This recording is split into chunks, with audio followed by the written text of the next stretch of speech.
Coming to you live from the JRE Tobacco Aladino Mobile Studios, it's the Cigar Pulpit.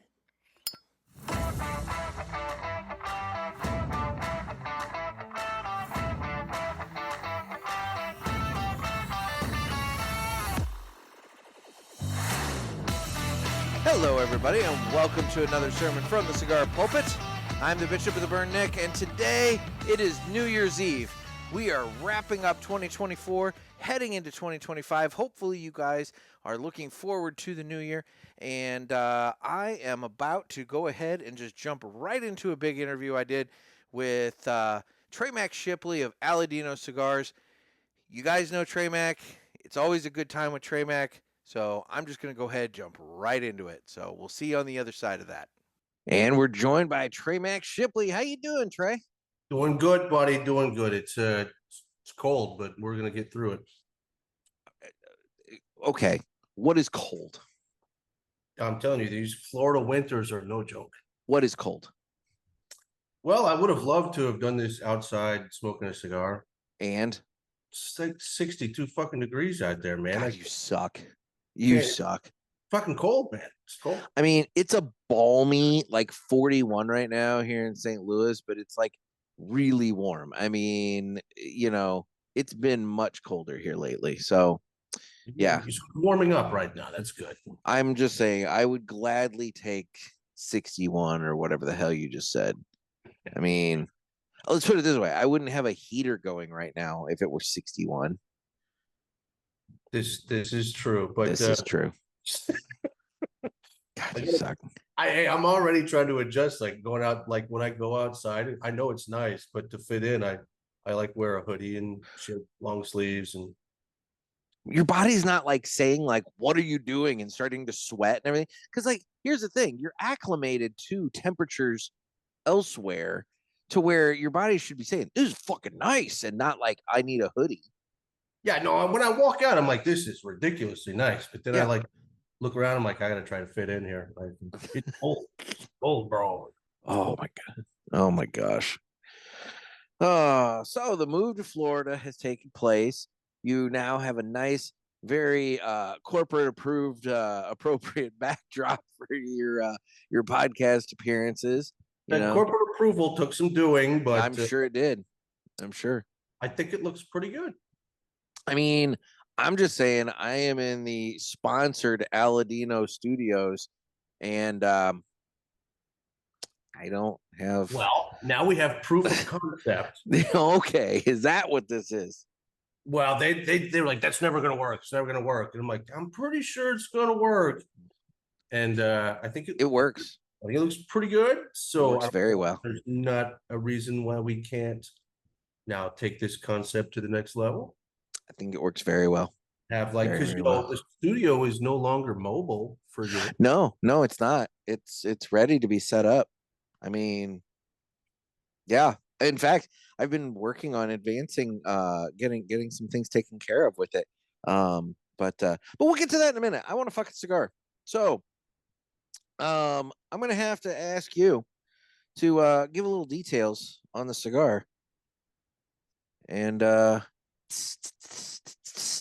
we get the patent. Oh yeah. No, I've got the Aladino patent here. Now, have you smoked one before? Yeah, it's been a little while ago.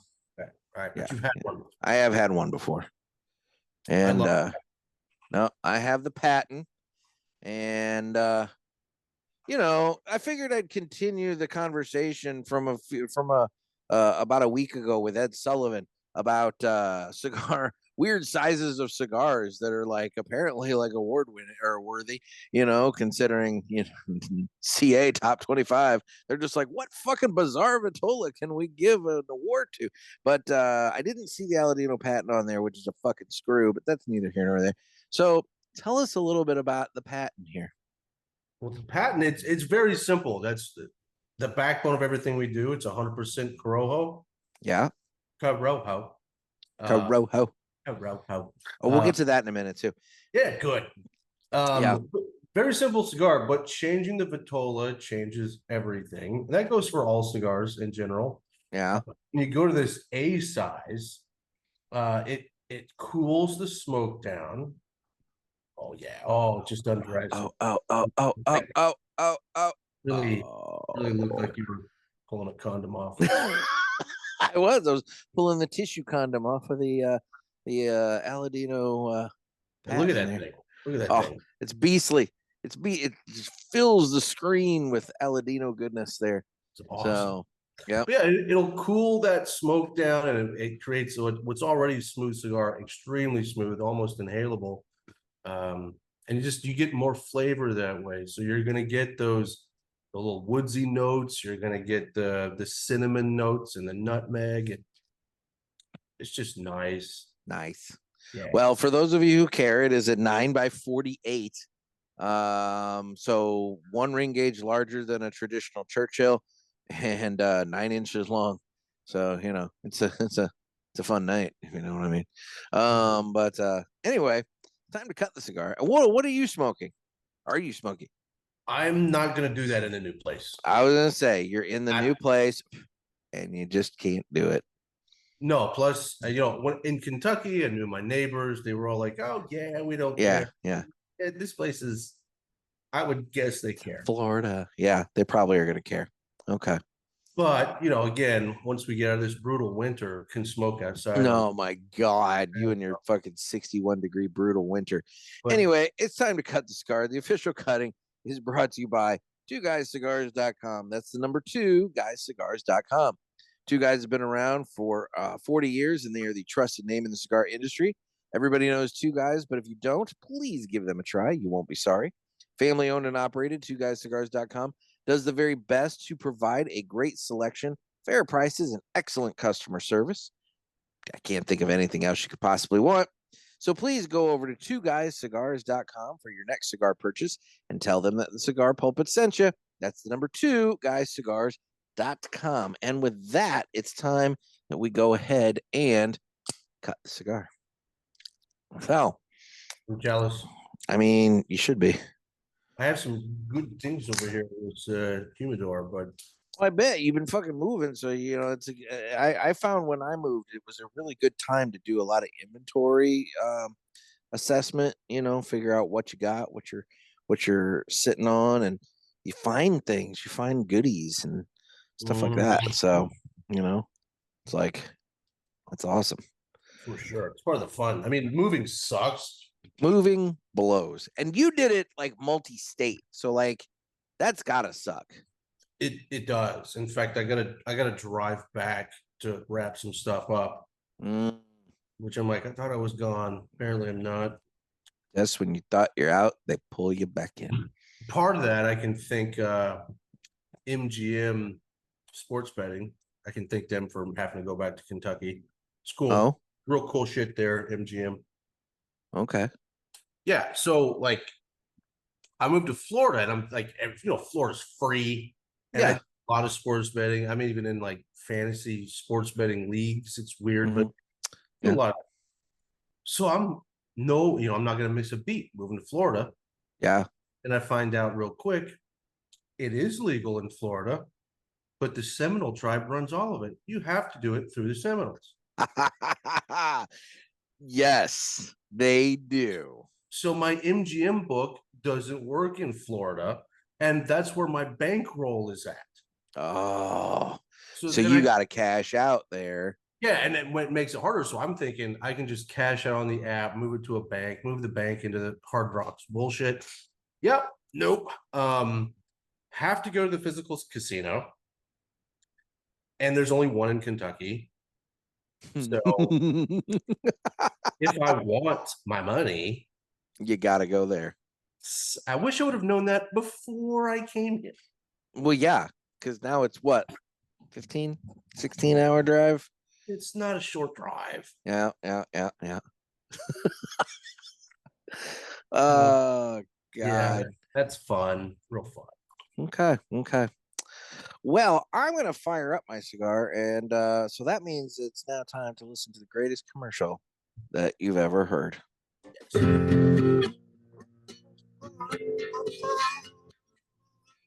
Some say cigars are all the same. It's just not true. It's you I have to blame. Well, I don't know, 'cause what I know, there is a cigar called Aladino. Corojo. Aladino Corojo. Aladino Corojo. They say authentic, so we're not confused, while the others say it's a word that's just abused. I guess that's so. They can't compete. At least I'm sure Aladino can be beat.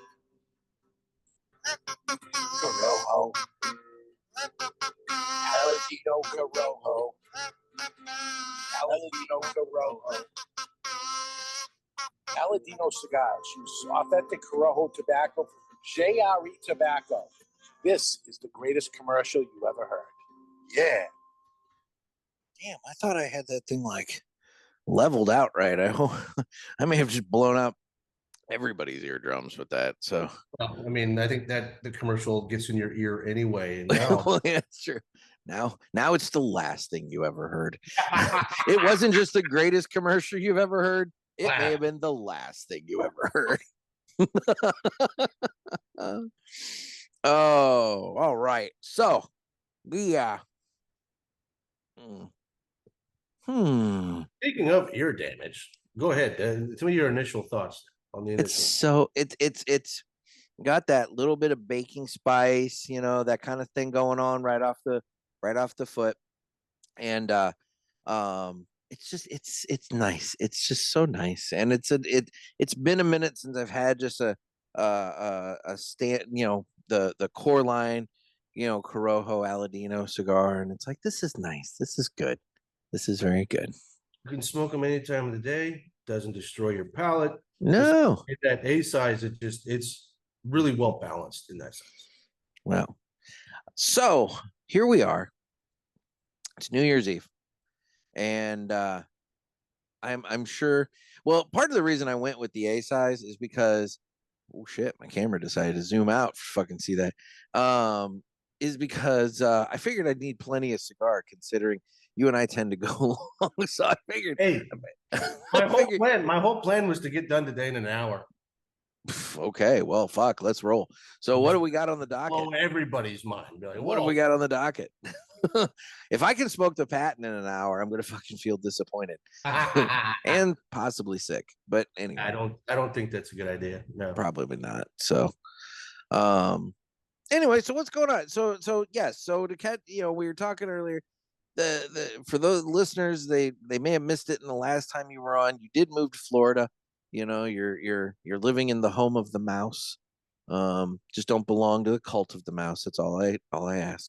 Other cults, yes, not that one. If I start fucking picking up on keys of that, I'm gonna stage an intervention because I'm not losing one to the cult of the mouse. I've dealt with that shit. I sent you pictures of the other cult, Scientology, didn't I? No, I don't believe so. Have you encountered the Scientologists down there? Oh, I went to their headquarters. Oh, for fuck's sake. I didn't see you. I took pictures. I didn't send them. Dude, I don't remember this. This is not familiar to me at all. Wow. I figured I would have done that because it's crazy because this whole like Clearwater is fucking that's Scientology. Yeah, okay. All right. And this whole it's not just one block or two blocks. They control the town. They control Clearwater. And everybody in this one area, they're all dressed alike. They're all it was like, oh, I have to walk around. I have to. Oh yeah. So I thought I sent you pictures. Dude, I don't remember this. When was this? Just I don't know, a month ago. Yeah, I'm not. I mean, it's not ringing a bell. The building is massive, by the way. Oh no, I've driven by it. Back the couple times I went down to Tampa and we had super happy fun beach day at Clearwater Beach. We drove right by it, and it's huge. It is, but now the cult of the mouse. my worry here is I've avoided that cult my whole life. Their building is really big too, by the way. Yeah. Although you think it's bigger than it actually is. You get to it and you're like, optical illusion. But the underground tunnels. Oh yeah. Well, the facility, the campus is huge, sprawling. But the building that everybody refers to, it's not as big as you think. Yeah. Yeah. But I'm worried that just about any girl I date down here is probably a cult member. They're attached to it. They're either in the cult or they work for the cult, one or the other. I'm gonna be like, if you're into those sort of things, maybe we should go to Clearwater. There's a better cult that's not as pulling down a little bit. Have you considered testing your Thanon levels? Nah, dude. Fucking Disney adults. That's just the whole thing. Like, for more power. I guess it's one of those things. I probably shouldn't, yuck anybody's yum. But like, the thing about it is that like, I've encountered the Disney adult thing, and it's like, fuck. It's just it's not my thing. I don't get it. I don't dig it. I can watch a movie. I can watch a movie and appreciate it, but like, to know, holy shit, the food cart by Space Mountain dropped the churros, but they picked up Dole Whip, so whatever. It's just what. That's a level of caring I just do not have. If they hadn't screwed up Star Wars, I would have been all about the cult. Yeah, they got to milk that money machine, man. They paid a lot of money for that property. They gotta crank out those movies and TV shows and milk it for all it's worth. But now I hear Lucas is doing a new like pre-Star Wars. Oh, really? Yeah. For Disney? No. So he's just like, I'm just gonna go off and do my own thing, and it's not Star Wars, but you do. My understanding, it's like the world before Star Wars, so he's not infringing on anything. But so maybe he's not happy with the direction things have gone either. Yeah, I could see that, considering that the movies, what is it, 7 through 9, the most recent like sequels, not the the sequels, they were not very good, and they were definitely. I mean, if those are the notes that he gave them, like, if you do sequels, you should do this. Like, oh God, I mean, because 7 was nothing more than a rehash of like the original Star Wars New Hope, and I don't know, whatever. We don't need to get into all the nerdisms of Star Wars, but like, it was bad, and I wasn't a fan. Although I hear decent things about this, like, what is it? This new show. It's like Skeleton Crew or whatever. It's kids, but I get the feeling that it's kind of Stranger Things meets Star Wars, and I'm like, ugh. I haven't seen it yet, but I've heard some good things. I mean, I've heard good things about it. So, but I mean, Andor was great. Oh, I contend that Rogue One was the best Star Wars movie that's ever come out. Rogue One was fantastic. It was fantastic. And Andor's a phenomenal series. Like, yeah. So they did get a couple of things really well. And then it was just like, let's just throw this other shit. Yeah. Now let's do a Han Solo movie, And it's like, that wasn't very good. Yeah. It wasn't very good. Well, that's your Villiger Entertainment. No, I'm kidding. Kind of was without it's like fucking didn't hit the button there, but whatever. No, so okay, so we both moved. Let's do a little personal 2024 year in review. So, big news, like in both of our lives, we both moved. Now, granted, I moved half an hour from one spot to another, but I did buy a house. I went from renting to purchasing, and it's a big deal, And you moved from Kentucky to Florida. Yeah, which is a cultural shock. I would think so. And so okay. In terms of cigar shops, like per capita, or like, I mean, you're just like swimming in them now versus like before. Everywhere. They are freaking everywhere. So like, yeah, doing the whole Midwest and the Great Lakes, like might have to drive 3 hours to the next store. Mm-hmm. Now it's like, dude, I can't even wrap my brain around how many stores are actually out here. I know how many accounts we have, which is impressive. But then I'll pull up the map and I'm like, well, there's 10 stores in this 5-mile radius that we don't have. Like, stores everywhere that I've never heard of, and famous stores that we all know. But there's tons of great places that like I've never heard of, and I walk in, I'm like, oh, this is cool. Well, I know when you and I were walking around in St. Augustine with Ken back in August, I mean, fuck, just that little downtown old historic area of St. Augustine. I mean, he pointed, he's like, there's a cigar shop, there's a cigar shop. It was like 5 or 6 of them just in walking distance. You could spend a day just walking from store to store and hitting accounts. So it's a pretty different culture. I mean, and it's cool for a cigar smoker to be like, no shit. Even moving here to this bachelor pad, I asked the girls on the phone that run this place. I'm like, so I do work in the cigar industry, and is smoking frowned upon? And they're like, we'll join you. Nice. I was like, okay, well, that's something I've never had before. Like, yeah, nice. So it's like totally acceptable. Although I will say this. Yeah.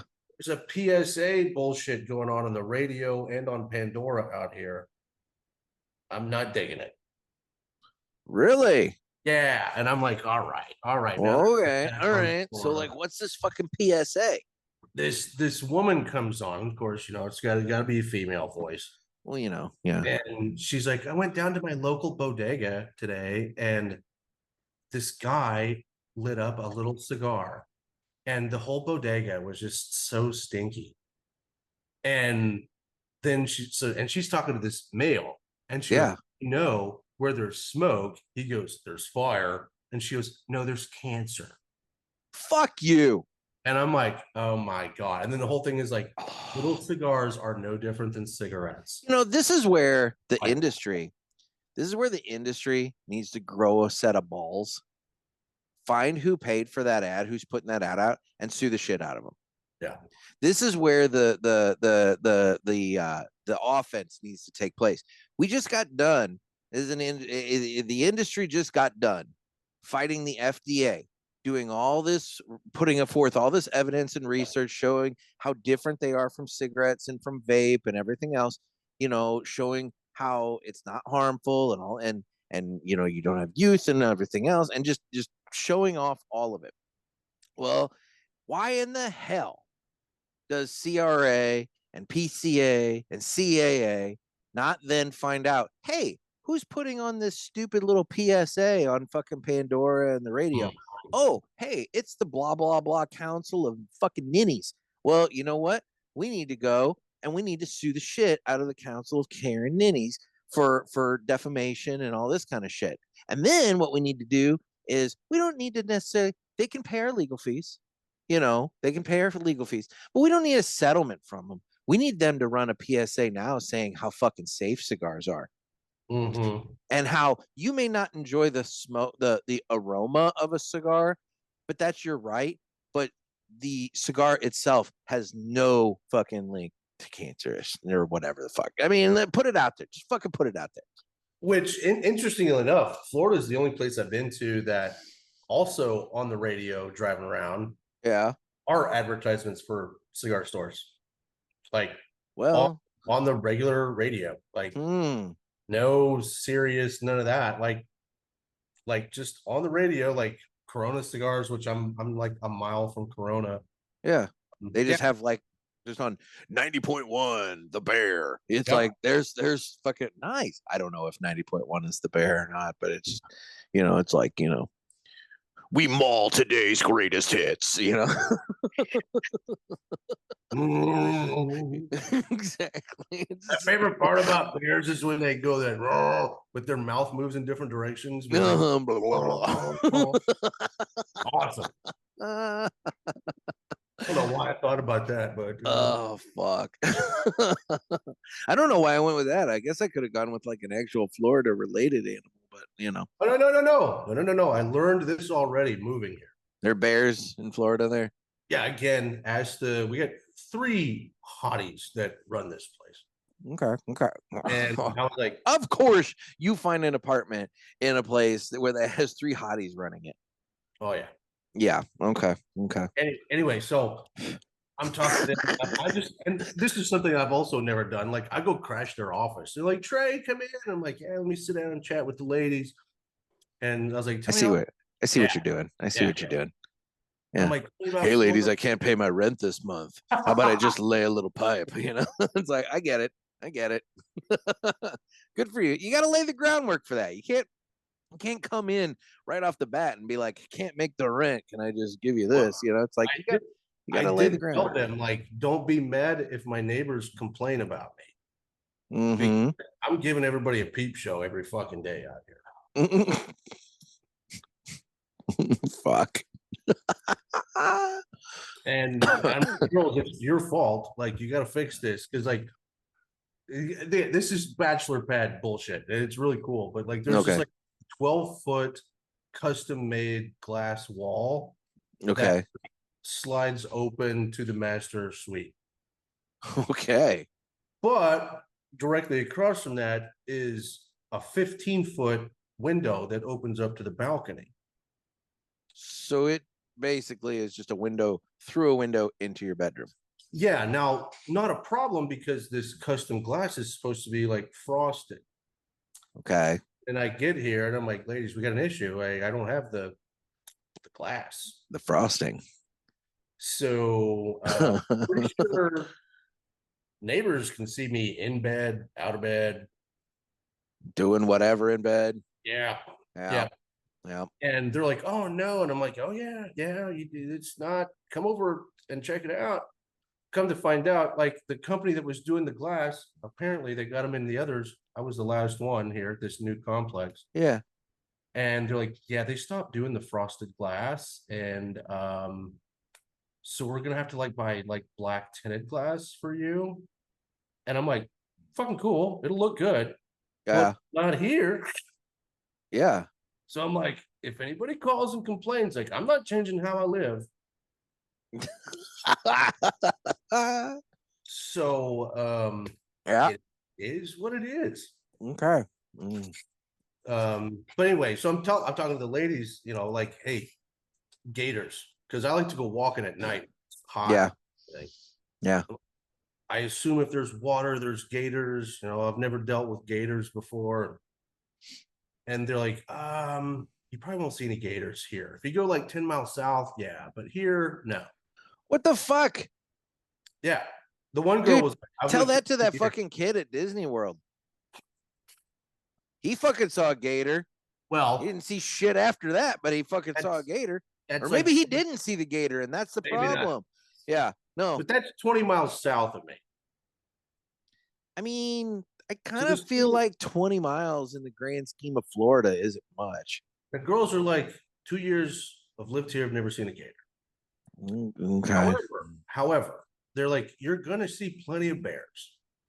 Bears. And I'm like, bears. And they're like, yeah, you know the woods that are like right outside your balcony? Mm-hmm. Yeah. They're like, there's a den. There's bears that live right there. And they're like, get used, you're gonna see bears for sure. Like black bears? Yeah, black bears. Yeah. Okay. So I was worried about gators, and these girls were like, no, it's the bears. And then I guess there's jaguars and shit too. But yeah. I mean, but well, it's a good thing you don't own a Cybertruck because they think that's a dumpster and you start fucking breaking into it. At least raccoons do. So I mean, I would imagine black bears do, because they're much more scavenger like. So here's the other thing about the Cybertruck. I've noticed it a couple times down here. Yeah. But definitely, I just came back from Texas. Yeah. And there's Cybertrucks all over Texas. But there, no one is doing the shiny bullshit. What do you mean? They're all like colored. You know, I just saw one for the first time around here. Well, no, let me back up. I've seen a lot of them around here, surprisingly, quite a few of them. And they've been the standard silver. I just saw one for the first time that was like blacked out, and it was all like in like black. Yeah, I've seen black, white, and then I saw one that was all red. That was kind of badass. But it still looks like a dumpster. But it's like a red dumpster. Okay, so it belongs to the J&R Towing and Dumping Company or whatever. I don't fucking know. Anyway, interesting. I don't like Yeah. electric vehicles, but I'm that jerk that thinks the Cybertruck's kind of cool. I don't fucking think it. I just, look, some of the Teslas look really nice. Like, I mean, there are some of the like the SUVs and very like some Teslas, but the Cybertruck, I'm not. It looks like something out of a fucking 8-bit video game from 1984. I know. You Awesome. know? Yeah. It's just like, yeah. I like anything that's unique. If it's like, I know it is unique. I'll give you that. I will give you that. No mistaking it. I enjoy it. Whereas like all the rest of our cars, especially these SUVs, I don't care what company it is, they look the same. They're the same. Mm-hmm. Well, they probably are at least all built on similar chassis and things of that nature. I mean, there's not a lot of new innovation, I think, there. So big news this week. It looks like Nissan and Honda might be I saw that. That's big. Which is a strange move. I mean, both make pretty solid vehicles, but Honda's on another level. But like, here's the thing. Like, I mean, why? I guess my question is like, why are they doing it? Like, what do they stand to gain from it? It must be the foreign market, because like when I've gone outside of the US, yeah, there's tons of like Nissans that you've never seen before that are pretty sweet. Okay. So I think Nissan does pretty good outside of the US. Yeah. Okay. Well, I mean, I drive a Nissan, so I mean, like, and I like the car. I mean, I've had, knock on wood, really good work, luck with it. It hasn't really been all that bad. And fuck, dude, I meant like 202, nearly 203,000 miles on the thing. And it's awesome. A 2019. So I mean, I'm running it into the fucking ground, but awesome. I'll say this, I mean, it's a good car. So for what it's worth, I think they're nice. And Hondas, I don't really have any experience with Hondas, but but I know people that do, and they drive the fuck out of those things too. I mean, Hondas seem to last forever. So no, I mean, shit, good for them. No, I definitely riced out a Honda right when Fast and Furious came out. I went full. You racing for pink slips? I was racing. We did get into a little bit of trouble. Oh my! Back in the day, and then I did get an Acura Integra later on too to do the same thing with. Oh my! Well, I like what Honda does. I've never had a Nissan, but some of them that I've rented, yeah, like the brand new Rogue. I just had one of those in Texas. Mm-hmm. Liked it a lot. Mm-hmm. So like I couldn't talk any shit on that thing. Yeah, see, I've got a Pathfinder, which is just a bigger version of that Rogue. Mm-hmm. I mean, it's fucking nice. So, okay, we keep getting derailed. So in terms of 2024, we did both move. That's big news. We amped up the fucking game for Pulpit Fest. Pulpit Fest 2024 was lit, and 25 is going to be fucking crazier. So if you didn't catch the news before, just to reiterate there, Pulpit Fest 2025, August 22nd through the 24th at the Ashenale Lounge in Palm Coast, Florida. It's going to be another big party. You're not going to want to miss that. Have you released any changes? No. Okay. But no. If last year's any indicator of what's coming. Oh yeah, no. I mean, I would expect this upcoming year to be even better than 24. I mean, not that 24 was. I enjoyed 24. But yeah, 25 is going to be even better. So 24 was off the hook, man. It was awesome. Awesome. No, it was a good time. And then what else do we have coming up and or going on this year? You what now? And we'll have the pontoon ready to go to Cuba. Yeah, I was gonna say Ken is gonna drive the pontoon to Cuba. So we're gonna storm the beaches there. Pulpit Fest takeover. It's the Bay of Pulpit Fest. Yeah, you know what we should do? I mean, maybe, We probably number one, Cuba's definitely possible in a pontoon. I don't care what anybody says. Bro. Okay. A pontoon. Ken's pontoon? Well, you have to have a good captain. I mean, he does have a new motor or whatever on it, right? The motor. So yeah, so we got that going for us. But okay, maybe we could make Cuba's maybe we need a practice run. So I'm thinking we storm the Keys. Oh, I'm down for that. It's a journey. I've always said that if I were homeless, I would do everything in my power to make my way to Key West, because I could fucking sleep out on the beach.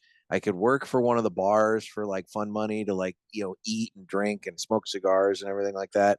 And then when the hurricane comes, the government comes in and hauls my ass out. Yeah. And I don't know. I think that's the ideal living spot if you're home. Bottom line is, if you're homeless, I don't know why you're living somewhere with 4 seasons. You should be doing everything you can to get somewhere that has at best 3. Or at worst 3, I should say. But yeah. Weird thing. So back in the day, I used to live in Arizona. Okay. And I lived in Flagstaff, which is up in the mountains, cold. You're talking about 100 inches of snow a year. Yes. But beautiful place. That Flagstaff has my heart. Yeah. But I witnessed something that no one ever talked about. I didn't know existed, which was the yearly homeless migration. Oh, they'd leave before the winter? So there would be all these homeless people around Flagstaff for, the summer months. Yeah. And then they would all walk together to Phoenix in the winter. See, that's what I'm talking about. People are like, well, how would you get somewhere warm? You got 2 feet, don't you? If you're homeless. That's how we built this country. Look, if you're homeless and you got to freaking get somewhere, you're going to find a way to get somewhere, And I've been homeless. I did it. So it's funny. I actually was talking to somebody relatively recently, and they were lamenting the cost of living these days. And they were saying how on TikTok, there's all these videos where people show, oh, you can get an air mattress that fits perfectly in the back into your car, and you can sleep in your car. And then what you do is you get a gym membership, and that way you go to the gym right when they morning, and you can shower and get dressed and everything, and you get a small storage unit to hold all your stuff. And you can go to the storage unit, get clean clothes, then go to the gym, shower and everything, and you can basically live that way in order to keep your costs down, so that you can have the type of living that you want. And I'm thinking, oh, so it's organized homelessness is what we're promoting now. And they were like, oh yeah, I guess that is homeless. I'm like, it's 100% homelessness. That is straight up homelessness. Yeah. And it's like, where are we in this world where people are like, oh, here's a DIY to save some money, be homeless, I'm like, what the fuck? What kind of life hack is that? I used to follow this guy that educated 4-year degree plus a master's degree in nursing. Yeah. And got his job he was making 70 a year, I think is what he said. Yeah.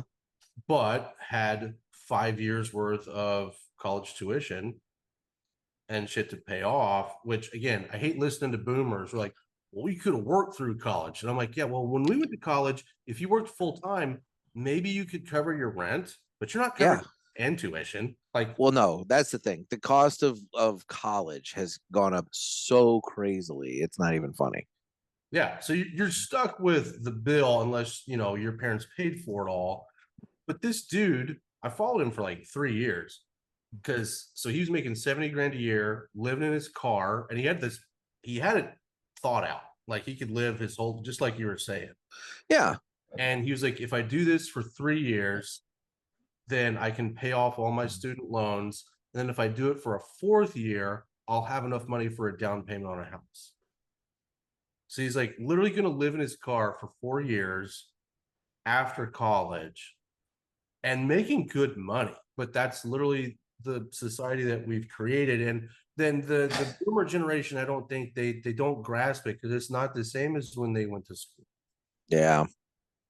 Well, it's just it's so fucking crazy. And I just, for the life of me, I don't understand how like this is something that people can look at and be like, this is a good idea. Like it's not a good idea. Like there's nothing good about that idea.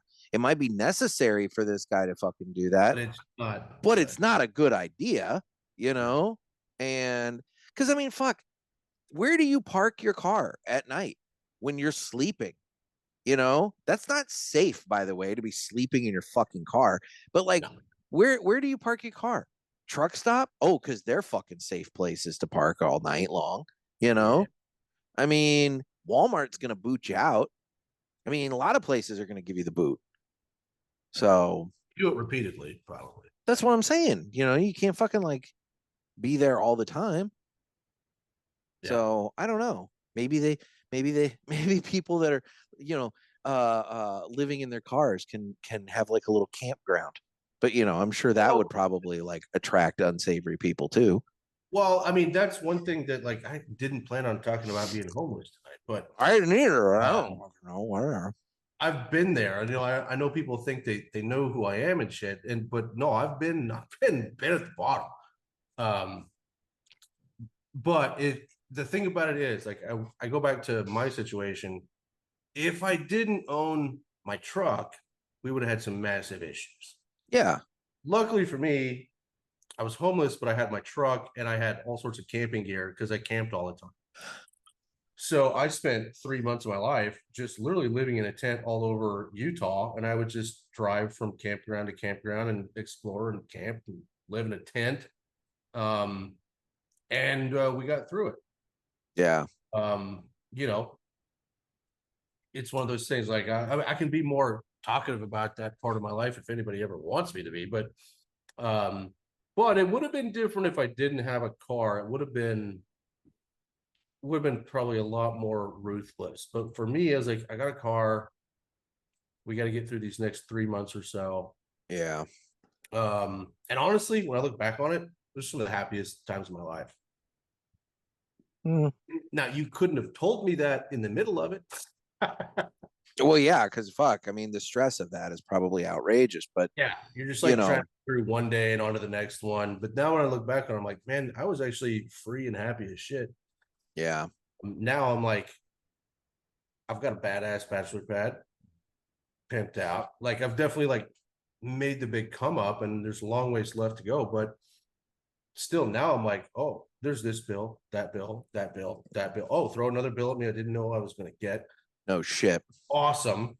Yeah. So it's weird. Like I feel like, man, I was way more free when I just had the tent and the bulldog. I don't know. I just it's but it's weird that we're in that place as a society.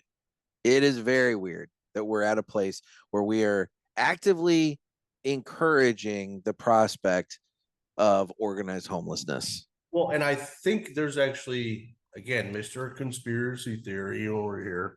Mm-hmm. I do think that there's been a push to normalize some stuff like that. Like, I don't know if you remember tiny houses. There was a huge push for fucking tiny houses there for a while. Tiny houses, and what came after tiny houses? Van life. Van life. Yep. Yep. And like the algorithms promoted all of that shit. Yep. Yep. I'm like, kind of feels like you're gonna try to get us to eat the bugs next. Eat the bugs. Well, it's that whole like you should be happy with next to nothing, and this is how you can do it. You know? Yeah. Yeah. Yeah. And I don't think you fully grasp that until you go overseas. For better and for worse, like going to Honduras gives me perspective on just how good I've got it. Yeah. But then this year I also went to Ireland Yeah. and learned that, we might be retarded. So let's talk about that. Actually, I don't think you've been on the show since you went to Ireland. It's probably, yeah, that's you were right. on right before it was election day that you were on last, and you That's and right. I talked about immediately going to Ireland. You were immediately going to Ireland. You and I haven't been on the show together since election day. So let's talk about the trip to Ireland.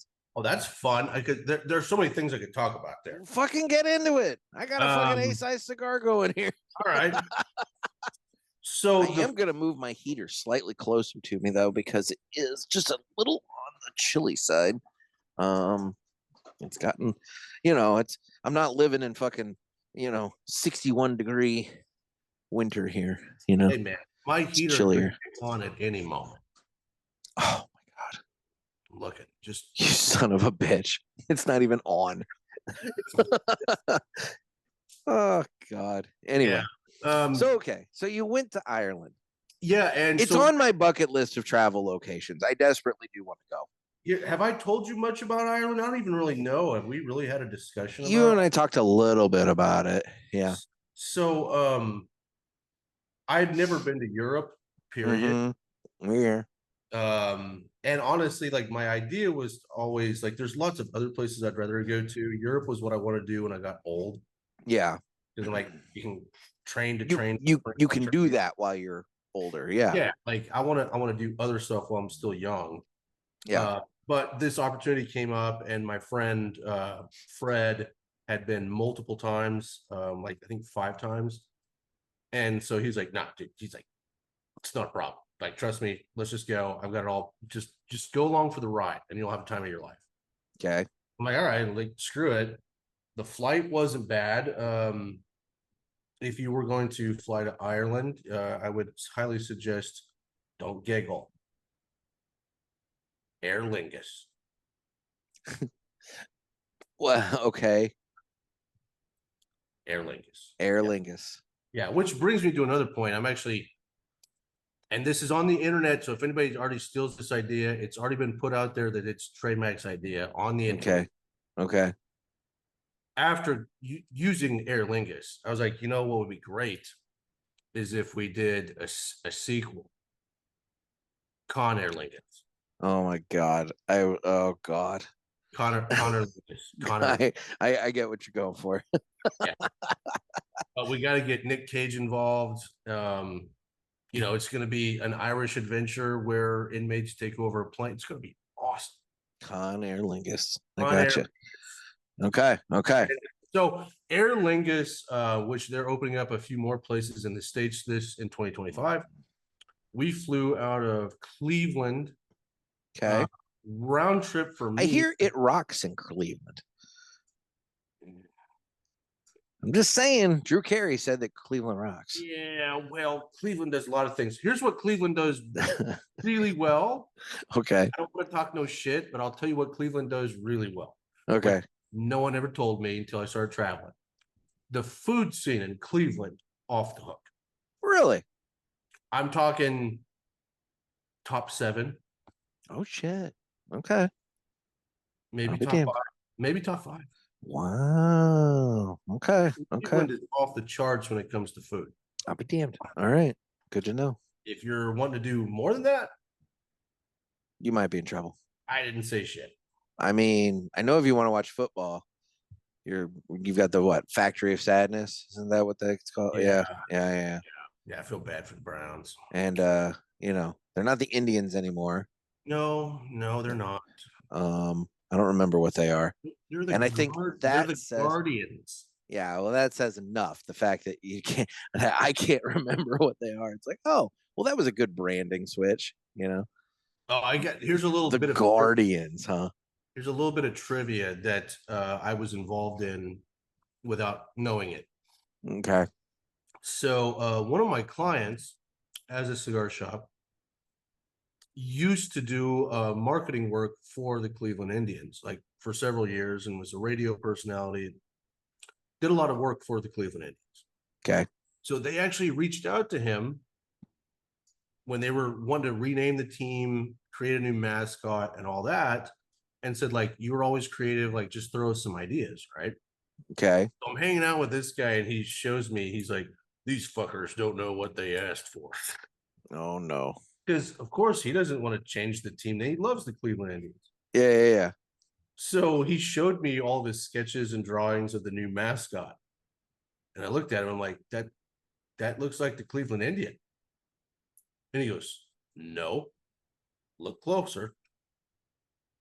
And I'm like, yo, it's the Cleveland Indian, but he's got a tail. And he goes, yeah, they're the Red Devils. Oh my God.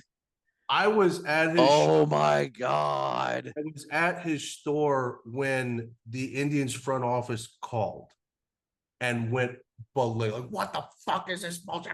And he's like, oh, it's the Red Devils. It's not the Indians, they're the Red Devils now. And Yeah. It's great. Oh my Yeah, it was just God. a Cleveland Indian with a tail. He was just, trolling. It was awesome. Did he get paid for this, or did he just do it for the fun? Well, he did it. I think he did it for the fun because, like, he was laughing and he put on the speaker while I was sitting there, and I'm like, holy shit! And then, like, a few weeks later, it's like, they're the Guardians. The Guardians. It's like the fucking Washington Commanders. Commanders. I know. Well, It's meanwhile, the actual native family is trying to sue them. Really? Yeah. So, if anybody doesn't know this, look into this. Because the Native American that was actually the face of the Redskins. Yeah. Was actually a very important person, was actually very progressive even. Okay. Did a lot of great things for Native Americans in working with Washington, D.C. That's why he was given the face of the Washington Redskins. Mm-hmm. They never consulted that family when they made the name change. That family is now suing the Washington Commanders because they want it changed back to the Redskins with his face on it. So you really have the Native Americans themselves being like, yeah, what are you doing? Well, you know what's funny about that too is I believe the Cleveland Indians, that was named after like one of like the first Native American baseball player or something like that. Like it was in honor of that guy. The Cleveland Indians, here the story behind that. Yeah. Way back in the day, like they got the first Native American on their team, and then brought on a few more.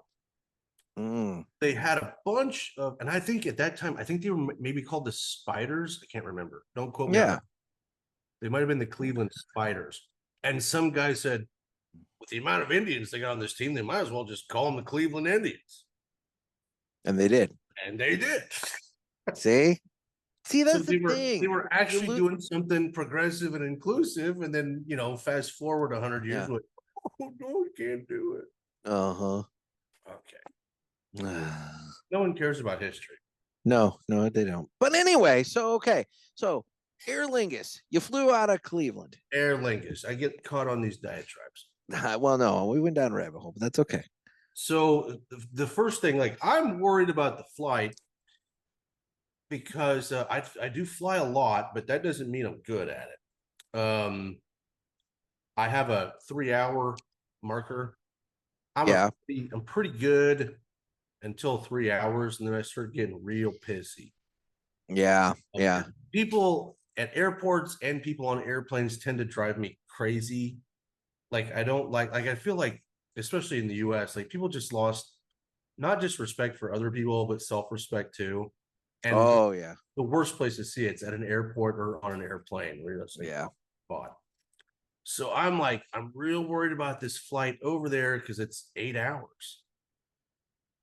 And well, technically the flight over there was supposed to be 6.5. Coming back is 8. Well, yeah, time zones and whatever. Yeah. And my buddy goes, "Oh, dude, we leave at like 8 o'clock at night, which is like 1 o'clock in the morning over there." Yeah. He's like, "So you just get on the plane, you fall asleep, and you wake up and start your day." He's like, "It's super easy." Yeah. So I'm like, "All right, let's see how this goes." I got 26 minutes of sleep. Oh my God. See, I sleep like a baby on the plane, dude. You wouldn't have slept on this. Okay. So, and I've never done a European flight, so I don't know what's normal. And I'm not sitting with my buddy. Yeah. I don't have somebody to converse with, be like, what the fuck is going on? Yeah. So this 6.5 hour flight had 4.5 straight hours of major turbulence. Ugh. Not little turbulence. Like straight up major turbulence. And not like turbulence and then chill out and then turbulence and chill out. No. Yeah. No. Plane never stopped rocking. And I'm looking at the, It is Aer Lingus. It is Aer Lingus. I'm looking at the flight path and the flight information, and I look and I'm like, there is no way that's possible. There's no way. And so I didn't say anything. I was like, there's got to be a glitch in the system. This is crazy. We land and I go to my buddy and I'm like, dude, you told me I'd sleep on that flight? No, according to my phone, I got 26 minutes of sleep. And he goes, that was the worst flight I've ever been on. He's like, I didn't sleep a wink. And he goes, that turbulence was like insane. And he goes, I don't know if you noticed this, Trey, but we had 152 mile per hour tailwind. And I go, fuck. I did see that. And I decided that had to be bullshit. So I quit looking at it. Yeah. No, turns out that's what we did. Oh, shit. Now, on the way back, it was an 8-hour flight. Super easy. Well, So that's good. The longer flight was easier than the shorter flight because there was no bullshit to contend with. It was nice and smooth, and it's a very, very turbulent flight. Okay. And a long sustained turbulence, which is annoying. That's horrible. Yeah. And on top of it, I'd never gotten onto a plane and heard the pilot come across and start talking to you in Irish, which my brain is like, that guy's not fucking sober. My Hey, brain. Are you making a general statement about the Irish here? Yes. Because, see. Yes. No. Which, after being in Ireland for a while, I learned some of my misconceptions were totally wrong. Okay. I had so many things wrong. And Americans have so many things wrong. Okay. So then we get there, and immediately he was like, don't worry about Dublin, screw Dublin. We rent a car and we get out of town. So the first mistake I make is at the airport, because I'm like, oh, I probably need some euros on me, some cash, Yeah. So I go and I pull out 200 euro. And just for me, I was thinking in my head, like, that'll get us through the first night. Okay. And I looked at my buddy, I'm like, I just pulled out 200 euro. And he goes, well, mistake one was doing it at the airport because you paid probably 10% more than you should have. Okay. And I'm like, well, it's already done. It's done. And I go, that'll get us through like, bars and shit tonight, right? 200 euro. And he goes, that'll probably be more than enough for the week. Oh, shit. And I was like, the week. And he's like, yeah, like 200, fine. Just put it in your pocket. Let's go. And so I'm like, whatever. Like, I'm not believing any of it. Yeah. And then we go to rent the car. And the lady's like, that's going to be $160. And I just looked at her. I'm like, per day. Per day. And she's like, yeah, no, for the week. You rented a car for $160 for the week. Yeah. And I'm used How big of a shit box was this? It was a Toyota. Okay. Like a sedan? Yeah, like a sedan. Yeah.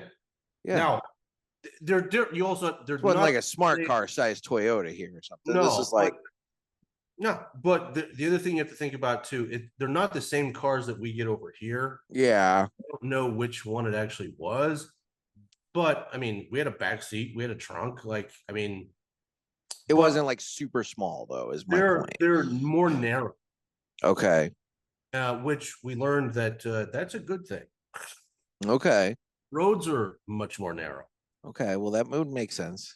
So I mean, the car looked like a sedan that was pinched.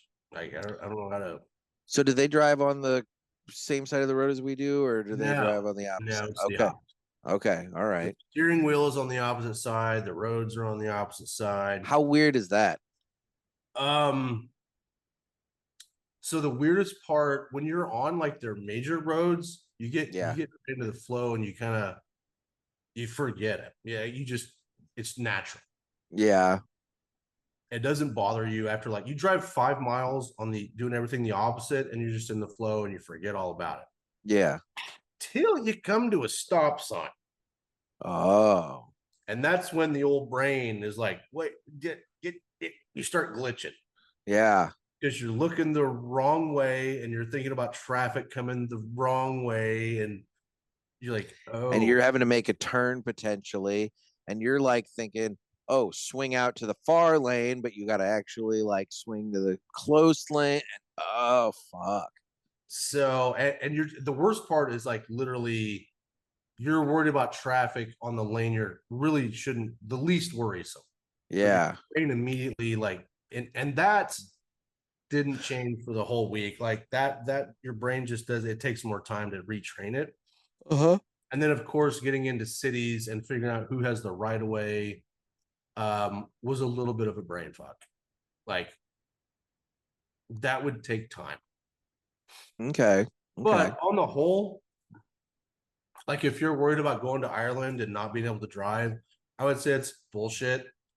You'll be fine. There's going to be instances where you look stupid, but not that big a deal. Okay. So get out of Dublin and just go to the country. And our whole plan was for a week, just go from town to town, pub to pub, and just listen to live music, chase girls, and drink. Okay. And just travel the country. Okay. Just a 2-man wolf pack. Okay. Best thing ever. Definitely want to do it once a year. That'd be great. Okay. Learned a couple of things. One, the US has not recovered from COVID. Okay. Ireland has. What I was gonna say, explain that. It was really bizarre to me, and so many things that I didn't compute until I went somewhere else. We would go to a town of 6,000 people, which in our world is a tiny town. Yeah. And we would go there, and there's pubs everywhere. The pubs are freaking packed all day. Yeah. Day. And even in these little towns, there's people walking the streets nonstop. And I was like, how many people live here? And look it up, I'm like, 6. This doesn't make any sense. And it's not tourists, because we went in mid-November. Tourist season's over. Okay. These are not Americans. These are the Irish doing what the Irish do. Mm-hmm. And I was like, I'm not used to this many people walking around. And then when I go back and look at my videos from pubs and stuff, I'm like, that's what the US was like before COVID. The bars are packed and people are walking around. In fact, I used to do an event in West Virginia. And while we were doing the event, they were talking about how their store is downtown in a major city. And they're like, nobody's in the streets ever. There's no foot traffic anymore. Yeah. And we pulled up videos of that same city in West Virginia in the late 90s. Yeah. People everywhere. And I'm like, things have so changed. And I don't know if they're ever going to go back. But in Ireland, they're back. They don't get their groceries delivered. They don't get anything delivered. They go you. Okay, so then let me ask a question. In terms of the people walking around doing shit, living life, whatever, how many of them have their face buried in their phone? 0, in fact. And therein lies the difference, I think. I think that's the huge difference. The United States, we have buried our faces in technology and social media and all this other shit. And you just and you bringing up, oh, they don't get food delivered and this and that, whatever. I think that triggered this thought with me, and I think that's exactly the problem. We have become the fat slobs that end up on the fucking ship in Wall-E. Yeah, and they're out there living life. My first night, we went to this famous place called Sean's Bar. Okay, Sean's Bar is famous because it's like 900 years old, and everybody knows this place. That's fucking nuts to me. Thank That's God. nuts to me that you got a fucking bar that's that old. Yeah, we went to one place that was 900, went to another place that was 800, and they fight about who's the oldest. And I'm like, okay, well, what the fuck? So we go to Sean's Bar, and of course, like, thank God we went there non-tourist season, because the people there were like, yeah, usually this place is full of tourists. And in fact, the guy sitting next to me goes, Steve Buscemi was just in here last night. And Oh, shit. I go, shut the fuck up. And he's like, I'll show you pictures. I took pictures with Steve Buscemi. Like, wow. Like, so okay. I met Jimmy by at night.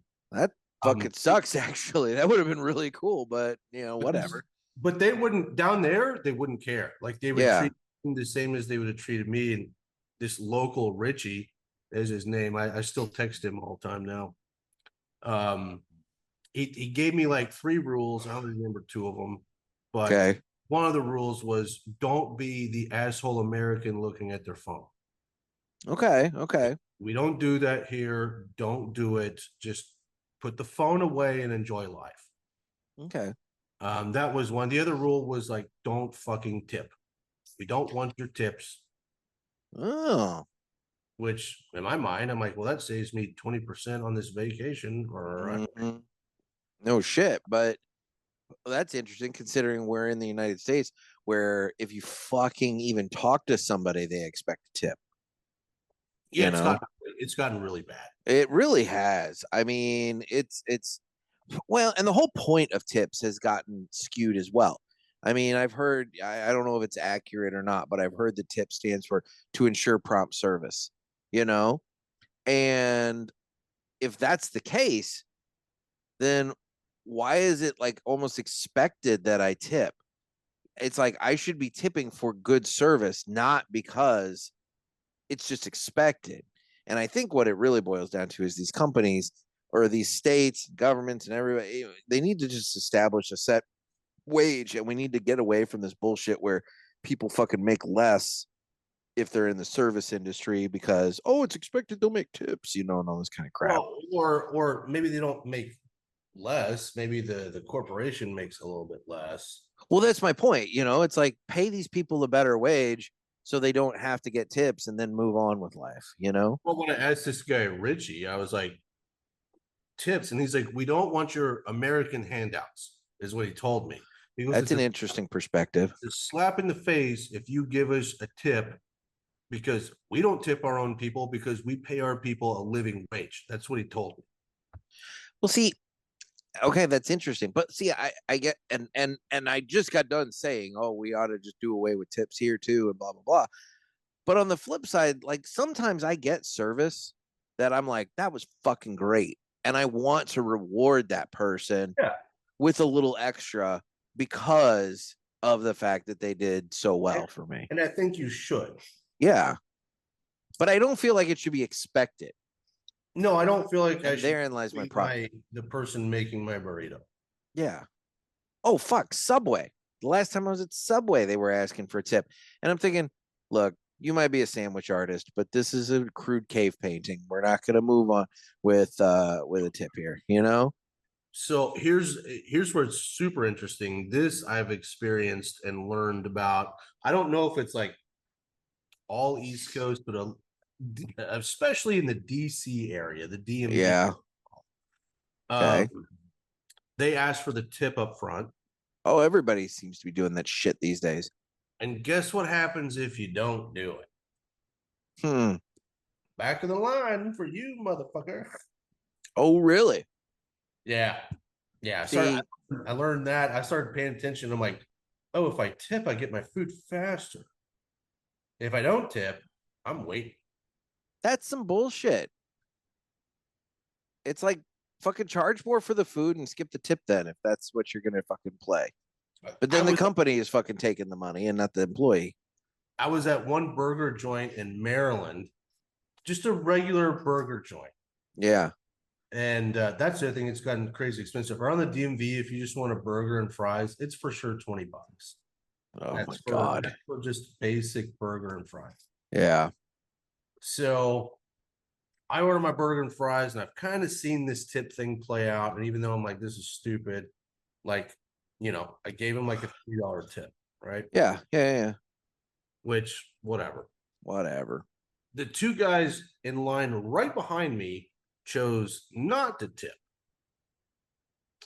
Ordered a standard burger and fries, just like I did. Uh-huh. I was done eating and left before they got their burgers. See, that's the thing, man. It's getting fucking crazy. But see, we as consumers need to fucking put the squash on that. Like we as consumers need to be like, I don't feel like fucking tipping for that. So I think I'm going to go somewhere else. People always say like, oh, I vote with my wallet. Nobody fucking does that. Nobody actually does that. The one example of that I can point to in recent times, and where I think it actually has made a difference based upon consumer purchasing has changed and as a result of whatever, and well, not whatever, is Bud Light. That fucking can with the transvestite on it that caused a huge backlash. And I just saw a news article not too terribly long ago that stated that Bud Light is now no longer the #1 served beer in bars in the United States. No, like it was dethroned. So it's like, so in this case, I would say that Bud Light, it took a hit, and I think it continued onward, and people voted with their wallets and they moved on. But Bud Light and Netflix. Boy, yeah. I mean, yeah. Netflix has lost a lot of subscribers this past year. Interesting. Now, they didn't part of it though is the fact that they've priced themselves out of the fucking game. I mean, realistically, dude, my Netflix, with what I pay for it, I'm sitting here looking like, why am I still doing this? And I know why I'm still doing it. There is one reason I still have Netflix, and that is my son, who likes watching Thomas and Storybots on it. If he didn't like, if Thomas and Storybots were somewhere else, I'd 100% have dumped Netflix by now. Well, and the interesting is, like, Bud Light did something egregious, so to speak, that pissed people off. Whereas Netflix didn't do a single, like, one thing necessarily. They just did a bunch of shit where, like, okay, so what you're feeding me now, like, just overall, I'm just not interested in. Not into it. Yeah. The one thing they had was that show about, like, kids twerking and shit.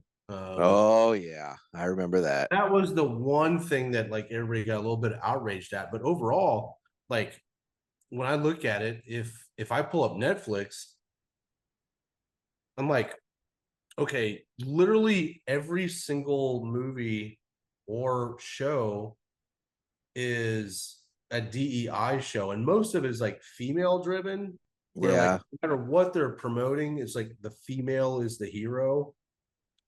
And it's overall, I'm like, call me a dick, but I'm just not interested. And well, and the other thing is that when they do have a show that is interesting and fun to watch and whatever, holy God, what they either cancel it or they take forever coming out with. Why in the fuck are we still waiting on Stranger Things season 5? Waiting and waiting. When season 4 hit in 2022. I mean, now I get it. There was the writer strike and the actor strike, but like, I don't think they had anything written or finalized. I don't think the writing was finalized before that fucking strike, and I don't think they even started filming before that. So like, they were already behind the 8 ball then, So the fact that it's going to be 2025 before we fucking see the conclusion of that show is crazy too. I don't know. Anyway, whatever. But Ireland has it figured out. So okay, so you don't tip in Ireland. You don't tip, and so my first night, like, of course, like, my buddy told me, he's like, you can never be alone in Ireland. And he goes, whether you're an introvert or an extrovert, and he's like, you being an extrovert, like, you're gonna have the time of your life. Yeah, it's an introvert. But he was like, dude, like, you just can't avoid it. Like, people will not let you sit by yourself. It won't happen. Okay. And that was true. Everywhere we went, like somebody would just sit at your table and start talking to you. Huh. Everywhere we went. But of course, it was the day after the election that we flew out there, and we'd had a talk. We don't know what their feelings are.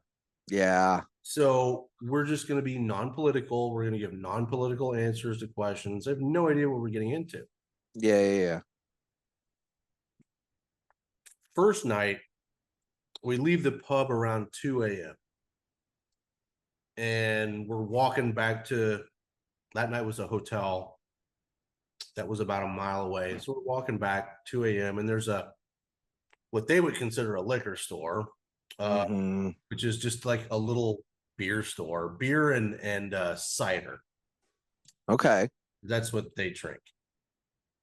And really? They're not drinking a bunch of whiskey all over the place?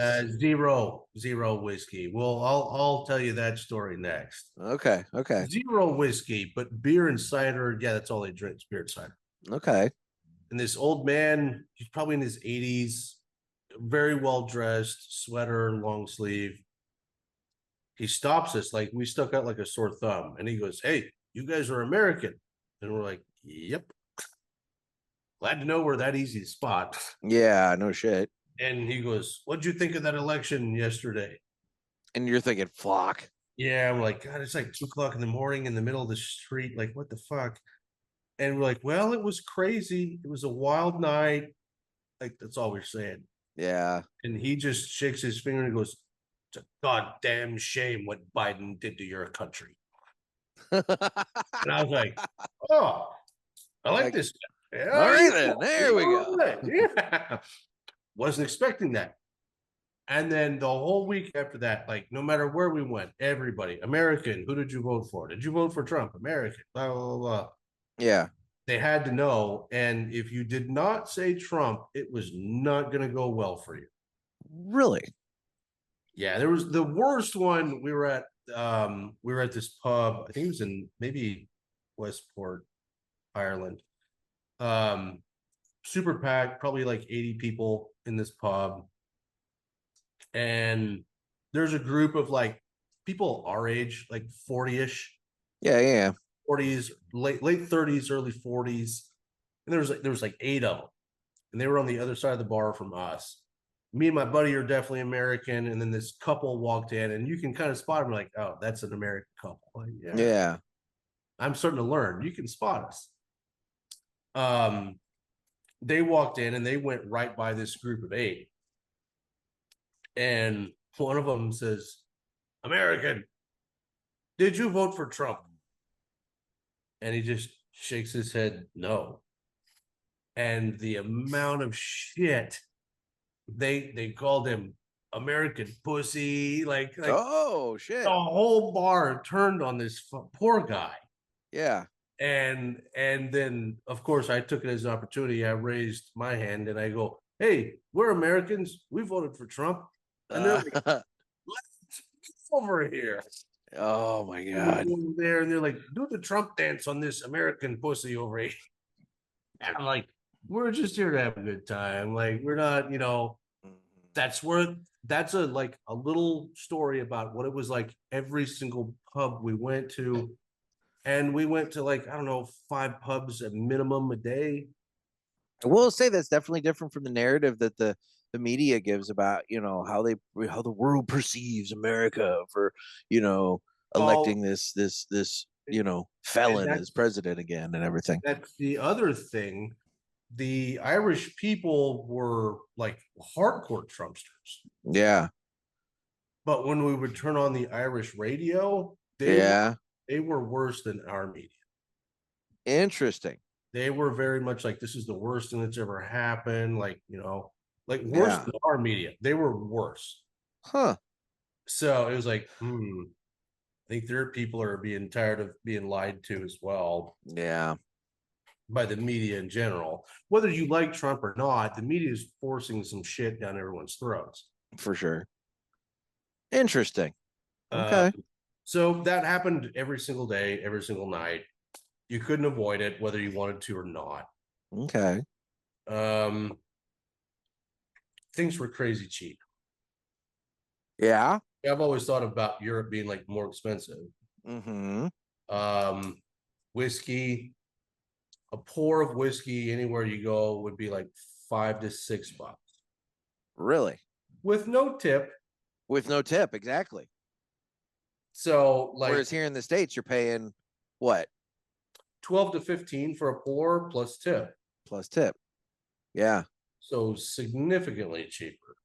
Fuck, you're getting like 3 pours for the price of 1. Yeah. Yeah. Fuck. There you go. So I had €200 cash. I came back with €10. Wow. So you did the whole trip on 190. Well, yeah. So the whole trip, like if you added up, Well, spending cash wise, yeah, you did the whole. cash. Yeah. Because I mean, Um, obviously you would have had your hotels and your the car and and flight, but that yeah, would have but been even that, the flight, the big hotels, expenses. flight, hotels, bed and breakfast, cars, meals, drinks. You could do it for $2,000 for a week. I'll be damned. You could definitely do it. Okay. Okay. Yeah, and the flight, my flight was 700. My buddy bought his like 6 months prior to me and saved a couple $100 on the flight. Yeah. So he got his for like 5 something. Damn, it's costing me like $450 to fly to Vegas for TPE. Yeah. I'll be damned. Okay. Ireland and rent a car for $160. My God. And then the food prices on the menu, that's the one thing that's like comparable to us. Mm-hmm. It's still it's definitely cheaper, but then no tip. Yeah. So even the food is probably 30% cheaper. Okay. So, well, fuck. So you're saving 30%, but then you're also saving the 20% tip. Yeah. Because that's the other thing. The fucking tipping amount has gone up. I mean, I remember what well, fuck it. The tipping amount used to be so much less. And I used to think I'm a good tipper at 20%. Now I'm a fucking mediocre tipper at 20%, but I refuse to fucking go to 30%. Yep. So That's where we're interesting. at. Interesting. So yeah, I would say like over there, like you go to a nice place, no chain bullshit, it's all Mm-hmm. a lot of it's mom and pop. And for like $16, you would get a meal that would be at least double that over here. Okay. Yeah, and if you paid like $25 for a meal over there, you're getting like some really baller stuff. Okay. The food was fantastic. I actually lost 5 pounds in my week in Ireland, and I ate and drank myself to death. So Well, you're eating fucking food that doesn't have a bunch of bullshit in it. yeah, so maybe RFK's not crazy. Well, let's not go too far. I Okay, mean, he still might be crazy. Let's not go. He's got a few things right. Let's not go too far here. I mean, he fucking hid that bear in Central Park. They caught that rattlesnake in his backyard. I watched. Oh, yeah, right. And he had the fucking pet crow that was like, bringing him shit. Don't fuck with crows, bro. Just I know you and crows. It's a whole fucking thing. now the listeners know. They sent you a few things. And They've been sending me all kinds of shit. Yeah, fucking talking about how crows have a memory to where they'll remember you for like 17 years. I probably still can't go back to my old campus. There's generations of fucking crows that have been on the lookout for you. For me, this fucking bald head. They're like, watch for this guy. And if you see him, fuck with him. Yeah. I'm not, dude.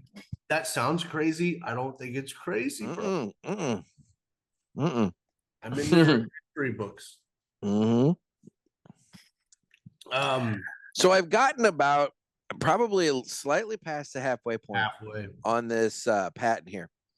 And what I've noticed is the pepper has started to creep into it. Mm-hmm. In the first half of this thing, dude, it was just so much fucking baker's spice and cinnamon and nutmeg and all that, just all that. Mm-hmm. It's in this second half that I've noticed, okay, the pepper is starting to come in now. I don't know if anybody was paying attention. If you watch on the YouTube or the Rumble, you'll see I've been retrohaling quite a bit. No problem.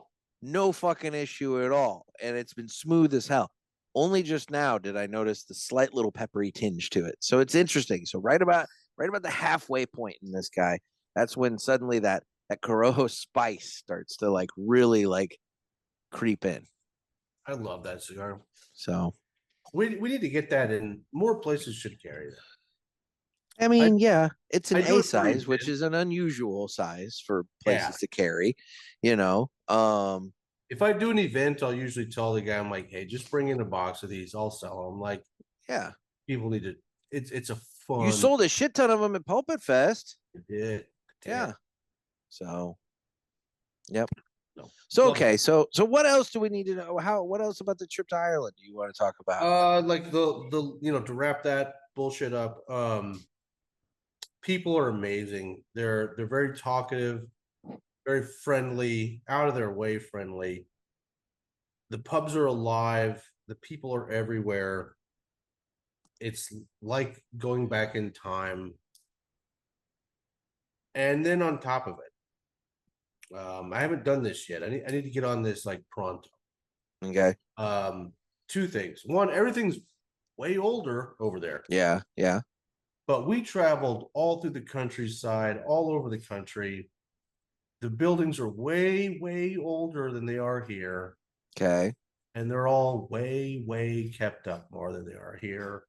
Okay. Like even like driving through the countryside, you'd see like God only knows how old this farmhouse is. And like, no, they're all in great shape. There's no like shitty farmhouses. Like, yeah, everywhere we went, cities, the country, everything is kept up. Okay. We don't do that here. No, we let things go to shit. Yeah. Well, everything here is so fucking disposable. I mean, look at our furniture these days. You go to IKEA and you're buying, I got a couch and it's like $200 and it'll break in 3 years and then you fucking throw it away and get a new one and whatever. Whereas like, some people, their grandparents have like really nice quality furniture. That's the heirloom pieces that are passed down and everything. But like, we don't make shit to last in the States anymore. No. But they do over there and they care about that stuff. And the other thing here is like, I remember the first Sean's Pub. Mm-hmm. There, I don't know how many people there. There had to have been over 100 people at Sean's Pub, probably way more than 100 people. Yeah. And of course, been drinking and I got to take a piss. And I'm worried because this old ass place, they got one shitter. Yeah.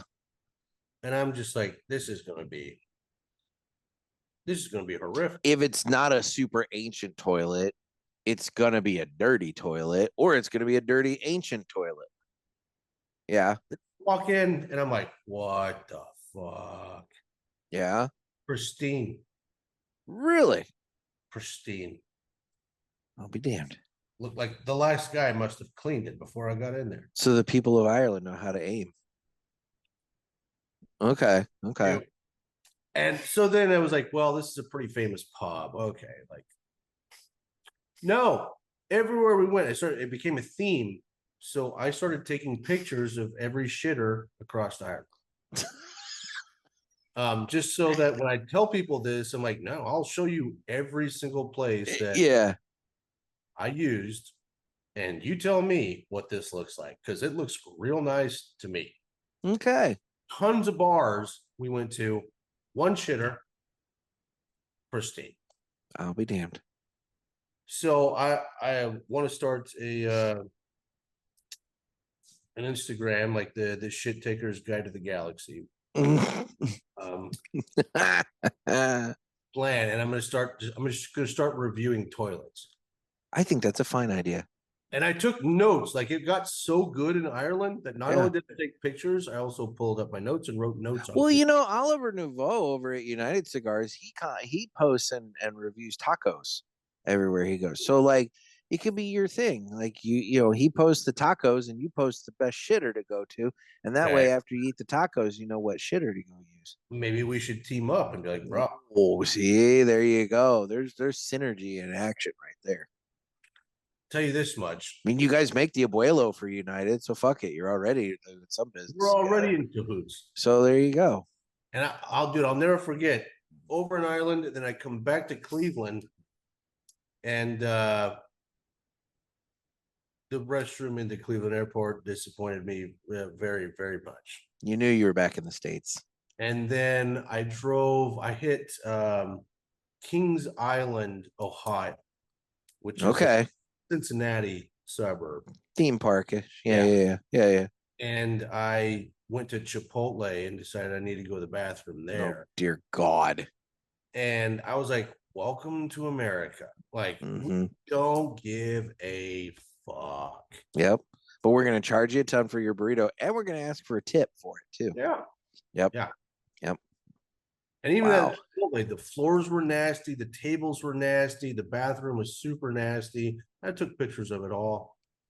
And it was just very disappointing after a week of like cleanliness and kindness, then to come back to my own country and just be like, what the fuck are we doing? There's just no sense of pride. I know. I don't know. Okay. But two things before we to wrap up Ireland. Two things. Yeah. Okay. There's like no redheads. What? Oh, that's a fucking shame. No, and I was one to chase redheads, and my buddy was like, if you're going to Ireland for redheads, it's not gonna be you think. That's a fucking shame. The flight back from Ireland had the most redheads that I had seen on the entire trip. Okay. Well, so not many gingers, which made so they were fleeing the country. Yeah, I don't know what the history of gingers are, but they're really not in Ireland. I hear we're going extinct. That the gene for it is getting like bred out like over time. Well, you gingers need to start hooking up. I mean, I like a nice Irish lass, you know. You should, I mean, but, you know, you should be like, I'm not banging anybody that's not ginger from now on. Oh Lord, We don't need this to end. no, we need to keep it going. So there were no redheads. Okay. And then the other thing was in my mind, I always picture the drunken Irishman Precisely. drinking, especially if they're all fucking hanging at the pubs all day, like you're talking about. Yeah. And then I get over there and I notice real soon that I'm the only person drinking whiskey everywhere I go. I'll be damned. Now they make a lot of whiskey, and we went to several distilleries over and over. Yeah, we export everything. Like people here don't drink whiskey. I'll be damned. Which I just thought that can't be true. They also don't drink water. They probably drink more whiskey than they do water, and they don't drink whiskey. So I'll be damned. Even you go to a restaurant, they're not going to give you water. Like you have to go out of your way to be like, yeah, I need a water. Like they don't drink it. In fact, we were at one pub towards the end of our trip, sleepy little town at like noon. Let's go to this pub. Okay. And there's this cute waitress and an old man. That was it. And the old man, turns out it was her dad. Oh, okay. And he's like, yeah, I'm just, picking up my daughter when she's done. We're like, all right. And I go, hey, you got to explain something to me. I've been in your country for a week now, and no one drinks water. Like even your daughter here, she didn't offer me water. And he was like, well, that's a weird thing to ask. And then he stopped and he goes, well, now that I think about it, I don't drink any water. And I go, well, what do you drink? And he goes, beer, cider, and Coca-Cola. Oh my God. I go, nothing else. And he goes, no, I don't drink water. And he's like, I'd never even thought about that till you brought it up. And I'm like, I'll be damned. Nobody drinks water in this country. Nobody. Huh. But cider and beer, like, I don't know how many times we would go to a pub. The pubs were supposed to open at 11 o'clock, right? Yeah. We go to a pub right at open at 11, and there'd be like 15 dudes there somehow. So they either magically made it in the door right at open. Yeah. Or they opened earlier than 11. Yeah. And the one in the same town. We get into this pub that opened at 11. Mm-hmm. We get there right at 11, Mm-hmm. and it's full. And there's one guy that already has 8 beer bottles empty. Holy God. And I'm like, well, something tells me this place opened before fucking 11. Mm-hmm. But they don't drink whiskey. Was at a place, felt like a college town. Crazy, stupid. You couldn't get into any pub. Every pub was at capacity, all of them, over and over. Yeah. So we went to what they call the underaged pub, which didn't know what that meant until we got in there. And it was like, oh, it's because there's literally like 12-year-olds drinking. Oh, fuck. Like, I don't know that they were 12, but you can tell with boys a lot more than girls. Yes, like, you can. Yeah. Like, that guy's definitely not older than 14. Oh my God. Like that guy, and there'd be groups of them. And I'm like, those people are like super young. Yeah. So we're at this place and it's packed. And you could tell like the super young people on one side of the bar and then the older people on the other side of the bar. And I'll send you a video if you want. Like, I'll tell you how packed this fucking place was. Okay. So I go to the bar and I order double whiskey. I said double Powers. Powers is out there. Yeah. Double Powers. And the girl at the bar, which she was probably underage, didn't know what to charge me. She had to go ask somebody how much to charge me for a double whiskey. And I'm like, what the fucking universe am I living in? Yeah. Grab my double whiskey, go sit down, drink it, go back to the bar, order another double whiskey. Yeah. I'm drinking it. And this big Irishman comes out from the back. I'm talking like 6'4", 280, big dude. Okay. And he yells so loud, the whole bar, and there was a DJ and a musician, everything, and it all shuts down.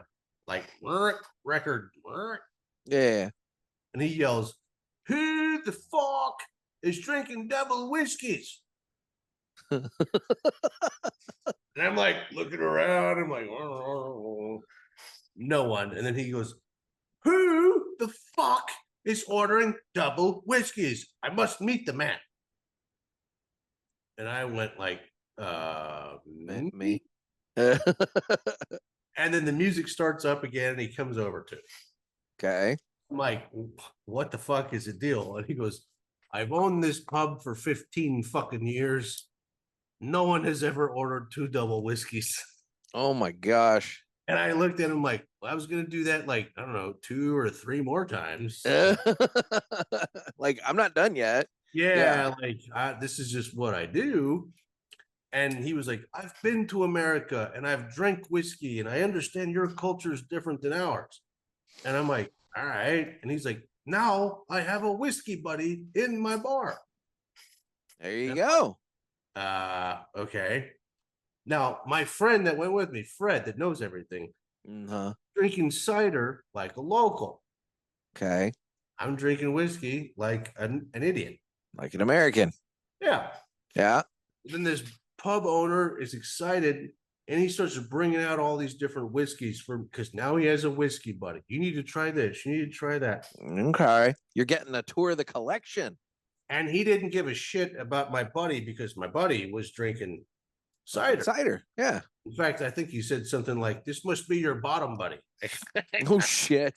And I was like, oh, let's not go there. No. Like, I am trolling for women, but this is the underage bar, and I'm not doing that here. Yeah. Next thing you know, you're going to be meeting the fucking Irish Chris Hansen. Yeah, no, why don't you take a seat over here, my friend? I probably shouldn't tell that story, but whatever. Fuck. Yeah, no. The whole reason we went to the underage bar, this young lady told us to. Anyway. Oh my God. So anyway, this guy ends up bringing me 7 different whiskeys. Holy shit.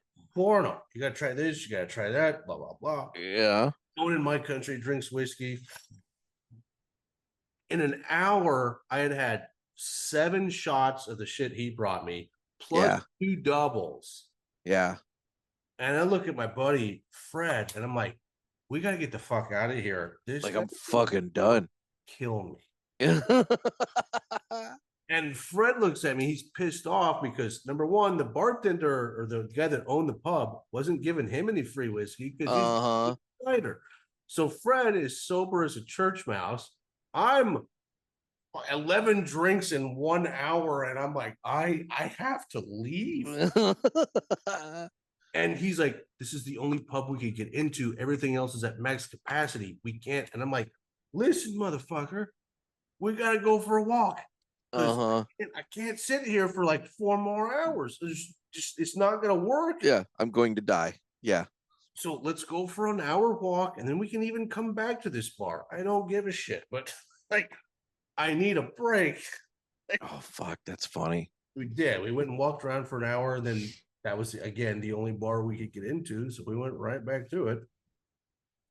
But it was freaking awesome. Like, it was great, but that was again like, no one drinks whiskey in Ireland.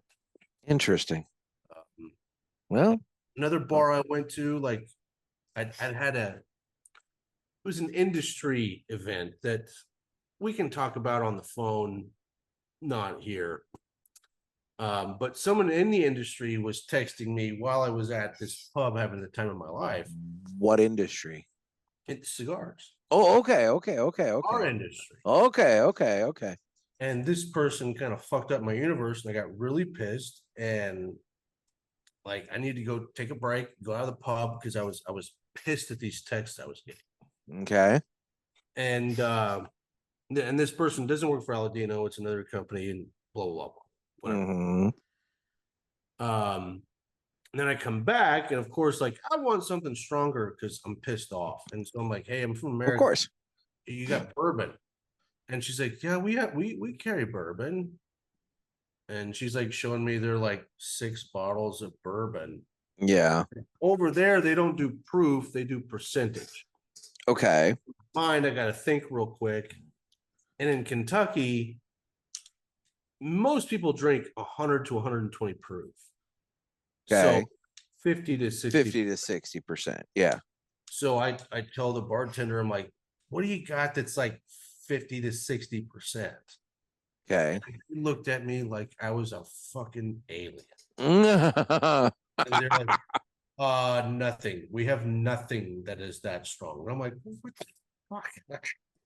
You're like, well, you need to get some fucking liquor in here, damn it. Yeah, like, we need to, come on, we need to get this going. So didn't do it. Now, that said, I did bring home some really cool shit.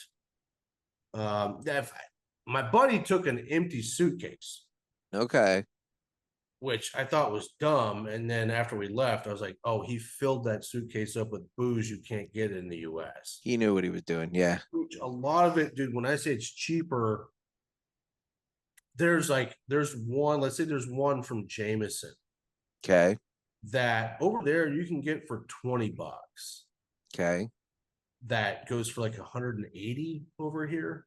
Oh, fuck. Okay. Or like, I've got one right here. I might even pour me this Glendalough here.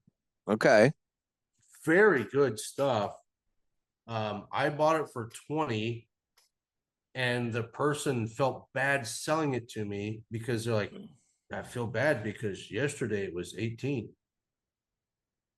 What the fuck? Yeah, and I'm like, yeah, well, I'm okay with 20. 20 sounds yeah, I'll live with 20. Perfect. Yeah. So what does that run here? Or can you even get that here? You can't get that one here. Oh shit. Okay. All right.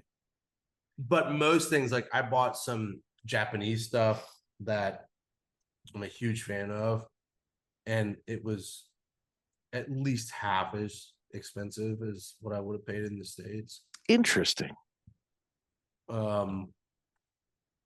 So I didn't bring an extra suitcase, so I can only bring back like 3 or 4 bottles. Yeah. But of course, my buddy was like smart, done this a time or two. He brought it in a suitcase and was like, I can get $20 a bottle for these things. And he was set. Yeah. So yeah, whiskey's fantastic. Whiskey is not expensive. They do gin where we do vodka. Okay. So every distillery like in America, most of your distilleries are making vodka as like another way to use the alcohol to make money. Mm-hmm. There it's gin. So I got to try a whole bunch of different gins, and one I brought home that it's made for the Chinese market. Okay. Like you can tell by our marketing that this doesn't go to America. And it was awesome. And we even got to mess with the botanicals before they put them in the still. Yeah. And they went in, they talked about every different botanical and why it's like better, whatever. But that gin, off the charts, it's called Gin. Okay. So even the Irish know how to market. Like, we're not going to sell this anywhere but China. So Gin, you know. Yeah, yeah. But I brought back a bottle of that, which was you don't even need to mix that. Like, you can put that gin over rocks. And I haven't done it yet. I haven't even cracked the bottle. But I want to do that with some more mild to medium cigars, because it brings out like floral and citrus, and you're not mixing it. Like, you can drink this stuff straight. Yeah. And it's gonna, like, the flavors just pop in a very pleasant way. Where, like, if I did that with a mild or a medium cigar, I think there's some fun things that could come about out of it. Okay. So that was fun. Well, very cool. Well, I'm glad that you had a good time. It sounds like a wonderful time. Like I said, it's on the top of my travel bucket list. So, you know, hearing Bro, that Chief, $2,000 don't fuck around. Don't fuck around. Just do it. Well, yeah. I mean, hearing that $2,000 can get you through the week. I mean, that's nice. And it's also nice that you had a friend that had done it before that could kind of be your guide for it, you know? Yeah, so maybe you go with us next year. Oh, shit. And then we're like, we both done this. Like, just follow our lead. It's easy.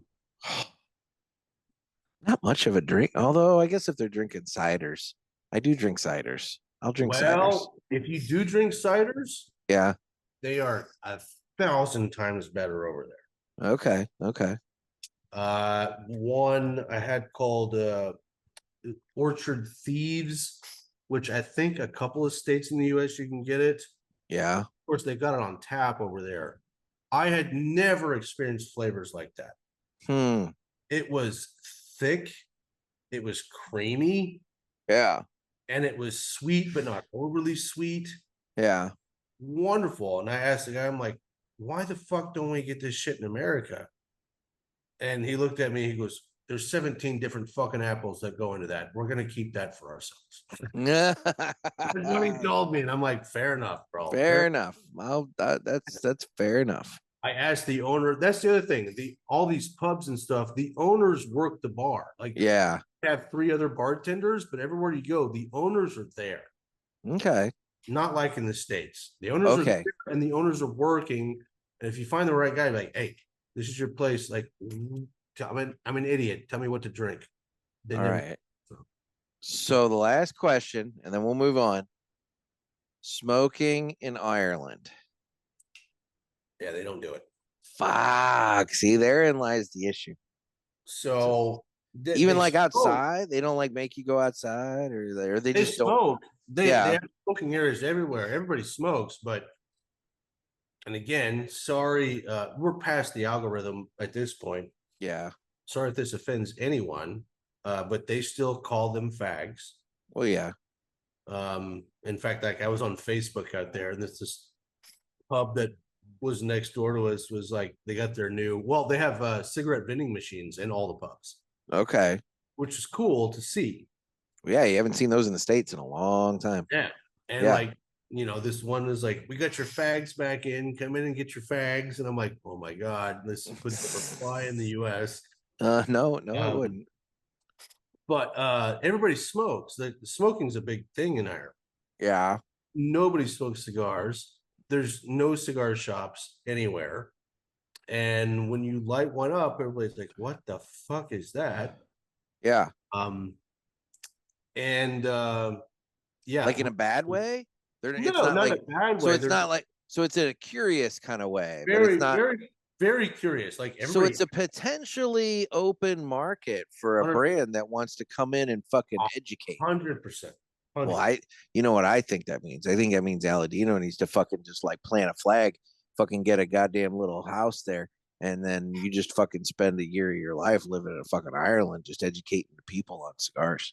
Don't tell my buddy Fred that, because he would do that in a heartbeat. Well, I'm just telling you, I think that sounds like a fucking good idea. You'd own the market at that point too. I mean, my God, you've educated them.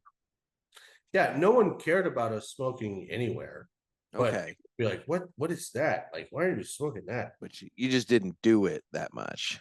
No, in fact, like I think I had 3 cigars the whole week. Wow. But see, you know what? And I'm not saying, I mean, I'm saying this on a fucking cigar podcast. That can be a little refreshing too sometimes, letting the palate have a break and just kind of take a break from it. You know, it's definitely a good thing because your palate needs to recover. Mm-hmm. But it was, you know, I brought the Aladino Rothschild sampler, and I was like, I took like bundles of cigars too, like in case I could hand them out to people. Yeah. And my buddy was like, yeah, you'll be lucky if you get through those 3 Rothschilds. Okay. And that's exactly what you did. Yeah. I find that it's pretty cool. Like randomly, like, oh, there's an abandoned castle, pull over, light a stogie, and walk through this abandoned castle and walk through the countryside. That is pretty cool. Nobody there. So there's opportunities to do so. You guys just kind of chose not to. No, mainly because when you're in the pubs, yeah, the live music everywhere you go. I don't give a shit how small the town is. There's live music everywhere. Okay. Good live music, not shitty live music. Okay. You're just involved in the party. You're not gonna sit and smoke a cigar. Like you're gonna be singing, and some of it was a surprise. This is not a joke. There were 3 songs that literally, and we probably saw, oh my gosh, somewhere between 25 and 50 live musical acts. Okay. Somewhere in between it. 25 would be very conservative. All of them played 3 standard hits. Country music is huge in Ireland. Really? Huge, which makes sense when you start thinking about it, because traditional Irish music is really how we ended up with country music. Mm-hmm. So it makes sense. Okay. But it was really interesting to me that, like, not only did every live entertainer play American country music randomly, but there was one song in particular that didn't matter if it was a man or a woman or a group playing, they all played this one song. Okay. And that song is by the Dixie Chicks. Really? And it's called Traveling Soldier. Okay. And everybody plays it and everybody sings along. Huh. So I would have assumed it would have been Wagon Wheel. No, although to be honest, I heard Wagon Wheel twice. Okay. But Country Roads, Take Me Home. No John Denver. I'll be damned. But Traveling Soldier by the Dixie Chicks was sang by every single band that we attended. Okay. And everybody stops what they're doing and they sing along. And they sing that. All right. Well, so I forgot about that song, and now it's back in my head, and I'm like, I'll always have that memory everywhere I went. Like, of Traveling Soldier. Okay. Well, there you go. Well, cool. I'm jealous. We'll have to. I would say jealous because it's not expensive. You can do it. No, I was just saying I'll have to figure this out. This sounds too good, and we'll talk about food. And I would say that food. Let's we got listeners. Food. What is the food like? Like, is it gonna be like? Two things. Is it Two strange things. food? Two things. Number Yeah. one, you or any listeners out there, I would look up tourism dates in Ireland, Yeah. and I would go either early or late. Avoid those. We went late, which was super nice because there were hardly, I mean, might have seen 10 Americans the whole week we were there. Weather? Cloudy and rainy. Okay. Didn't see the sun very much at all. Temperatures? Temperatures were in like the 50s. Okay. Okay. And there was even one part we went to right on the ocean, stayed at this really cool B&B on the ocean. And everybody's super friendly. So I would sit, this woman cooked me breakfast and then sat and chatted with me. Okay. And I was like, it's gotta be pretty cold here. Like, what are winters like? Yeah. And she was like, oh no. She's like, it never gets hot here and it never gets cold here. She's like, 50 degrees is pretty much like the norm all year round. Okay. It Okay. never freezes and it never snows. And I'm like, what? And she's like, no. She's like, if it gets to the low 30s, that's like crazy cold. Hmm. And she's like, it doesn't snow here. She's like, you go inland, you might get some snow, especially in the northern part of Ireland.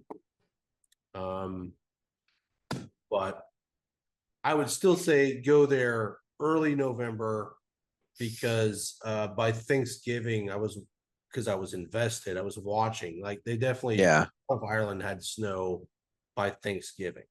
Okay. Okay. Early November is good. I don't know about earlier in the year, but if you go early November, you're gonna miss all the tourist bullshit. Yeah. And just be able to like go all through the countryside, see the actual people, the actual locals, eat the food, and just have a really good time. Now the food, it is different. Okay.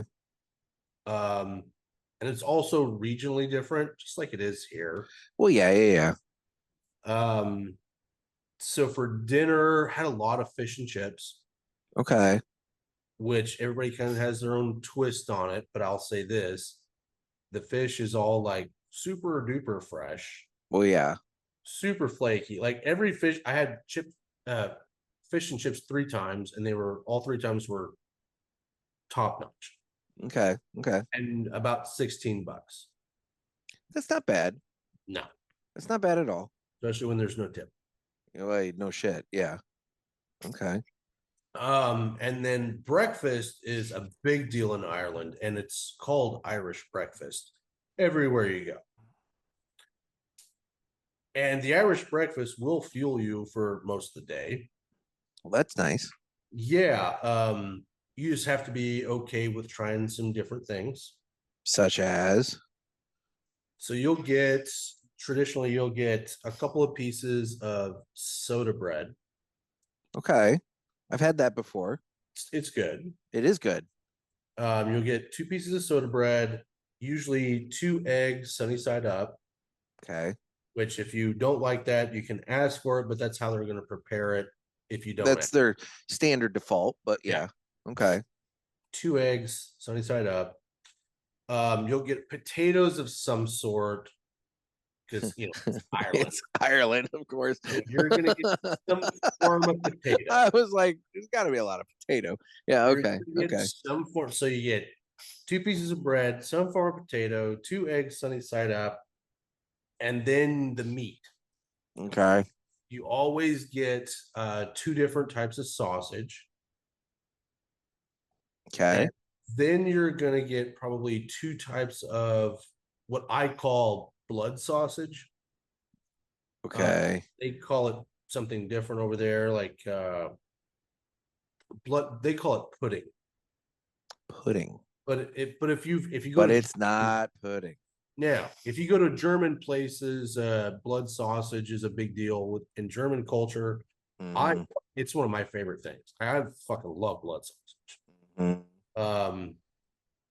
So you're gonna get that too, and there's usually 2 different types you'll get in the Irish breakfast.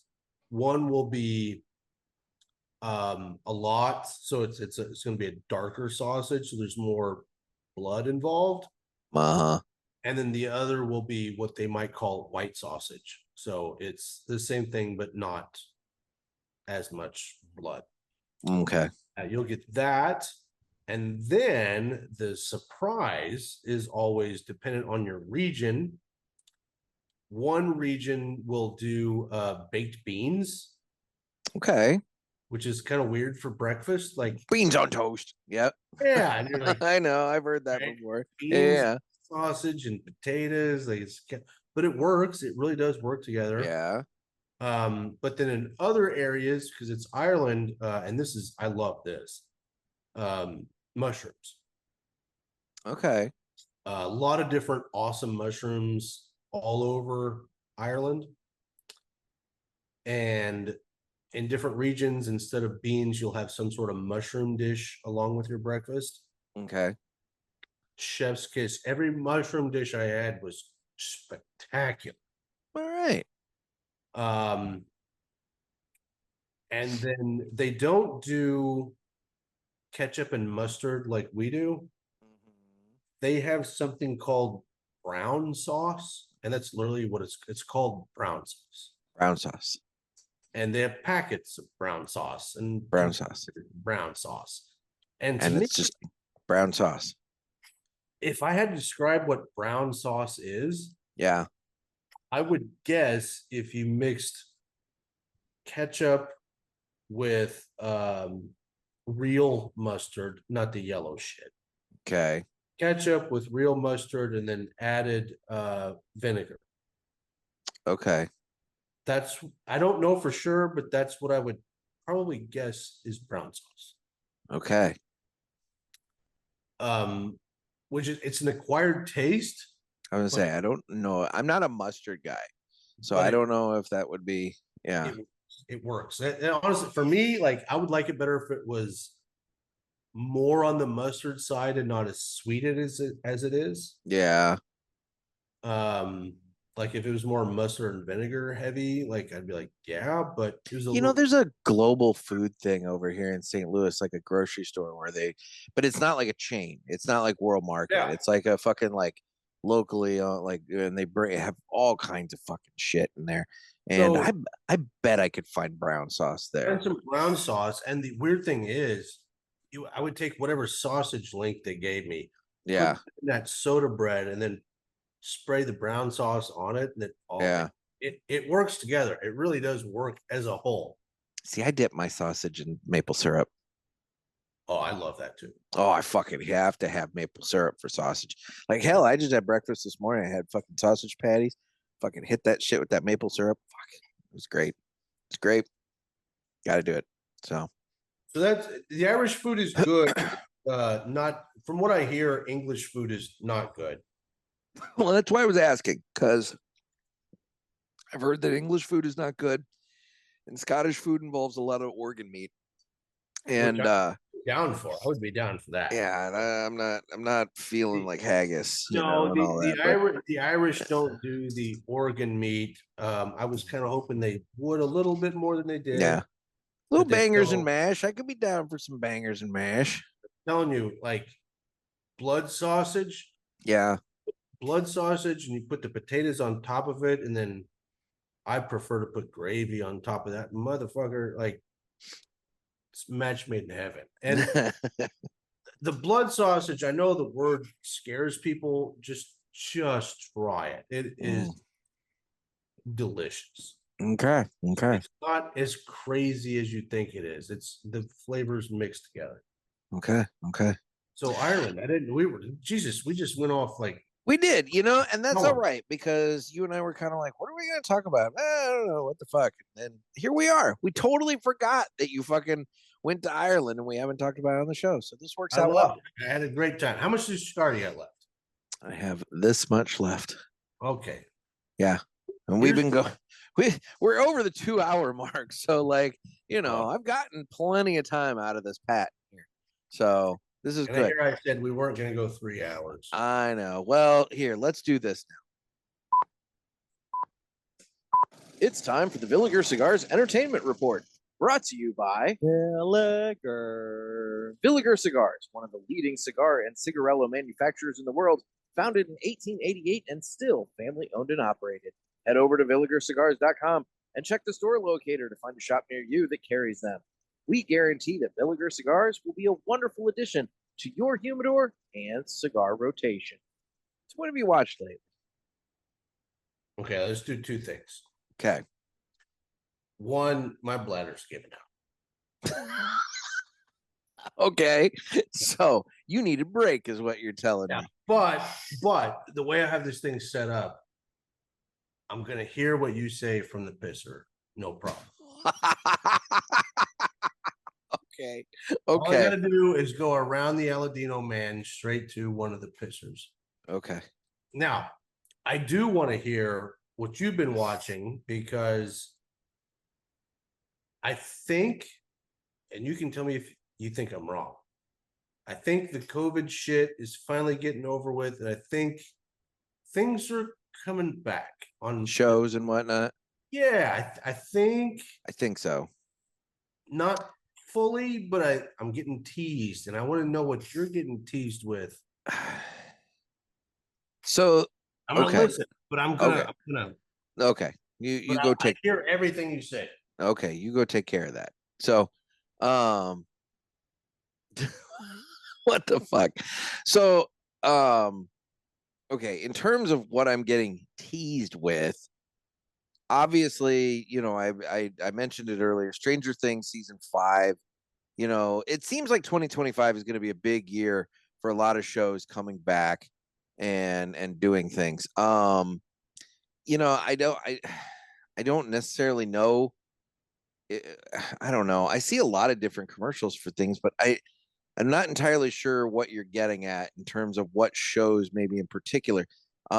Stranger Things season 5 is probably the big one that I'm seeing teases for coming up. You know, in terms of what I watched lately, I did watch you know, it was a little bit past Christmas, but I watched Scrooged with Bill Murray. Classic fucking movie. And it's just, he's such a raging dick in that movie too. Like, he does such a good job just being such an asshole. And you just feel for everybody, and it's just like you just want to throttle him. And I forgot. I forgot, and I don't know how I could have forgotten it, but I forgot that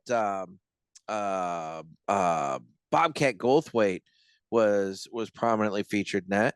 And Bobcat, he's hung out at Two Guys Cigars smoke shop, or Two Guys Smoke Shop up there in Nashua, or Salem, I believe.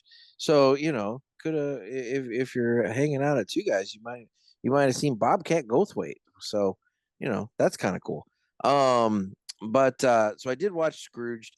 And the other thing, the movie that I just saw a trailer for that I haven't talked about on the show yet, and I'm hoping that you saw the trailer for this, is the new Superman movie coming out in July. Holy shit, I have watched the hell out of that trailer. With Crypto the super dog coming to save Superman from, you know, whatnot and everything. Oh my god, it's just, I love that fucking trailer so much. I'm so looking forward to this, because, you know, if there's one thing James Gunn knows how to do, it's knows how to make fucking animal characters that we love and care about. You know, from Rocket Raccoon to King Shark to the Weasel and Suicide Squad and fucking all this shit and everything. I mean, like, oh yeah, I'm looking forward to fucking Crypto the super dog. So the Superman movie in July looks really good. Wait, Bobcat Goldthwait goes to Two Guys? Yeah, he's been up there. He's friends with Tony V, and so like fucking Dave and Ed and those guys, they've fucking hung out with Bobcat Goldthwait. They've got a fucking stinger on the Cigar Authority where it's like, you know, this is Bobcat Goldthwait, and you're listening to Cigar Authority and all that. And fucking, oh yeah, no, fucking Bobcat goes up to fucking Two Guys. That's awesome. I was telling Ed that they need to get him to the fucking expo to be the fucking, like, you know, comedy at the expo. That'd be hilarious. I'd be all Bobcat. I didn't know he lived up. Yeah, apparently so. So there you go. Scrooged is fucking awesome. Oh, I love Scrooged. When she fucking whacks him with the fucking toaster, oh, it's like that bitch just hit me with a toaster. It's like, oh my god, I love it so much. Wow. And so you're pumped about Stranger Things finally coming back. I'm happy about that. I mean, the last season ended so fucking like big time that it's like, okay, we're coming to the fucking conclusion here. So and I'm looking forward to it. Do they have a release date? I haven't seen it. It's sometime in 2025. I don't know an exact They date. don't have a month yet. I don't know if they've announced that yet. All right, because I haven't seen shit. So I was like, well, I hope it comes out this year. Filming is wrapped. Okay. Like filming just wrapped not too terribly long ago, because I saw a thing where that Millie Bobby Brown or whatever the fuck her name is, she like announced that her filming was done, and so like filming is wrapped. So yeah, at this point, it's definitely hitting next year. It's just I don't know when. Well, that'll be something to look forward to at some point in time. Well, and I'll say this to your point about the COVID or the not so much COVID. I think it was more the writer and actor strike slowdown that really impacted things. There was only, if you think back at 2024, Deadpool Wolverine was the only Marvel movie that came out in 2024, when we're used to like fucking 3 or 4 of the goddamn things coming out. So next year you're going to be getting some Marvel movies again. I think Thunderbolts is hitting, the new Captain America is hitting, and that's the one that's got Harrison Ford as the Red Hulk, Yeah. So I mean, so there's some Marvel stuff coming out next year, and I don't know, there's all kinds of fucking shit hitting. So there's some new Star Trek I know that's going to be coming to Paramount that I'm looking forward to. I don't know, my nerd shit, my normal nerd shit. I like nerd shit.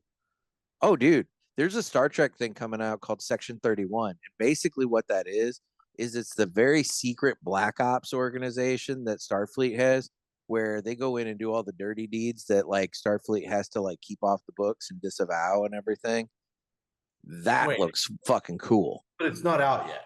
No, it's not out yet, but it's coming out. No, I would be way into that. It's like, that looks fucking cool, because it's the whole thing is like, oh, Starfleet's so bright and shiny and happy, and everybody should kumbaya and all this crap. But like, that's not the way the fucking universe works. So like, you got to be able to go in and do some fucking, bad shit too. And that's where Section 31 comes into play.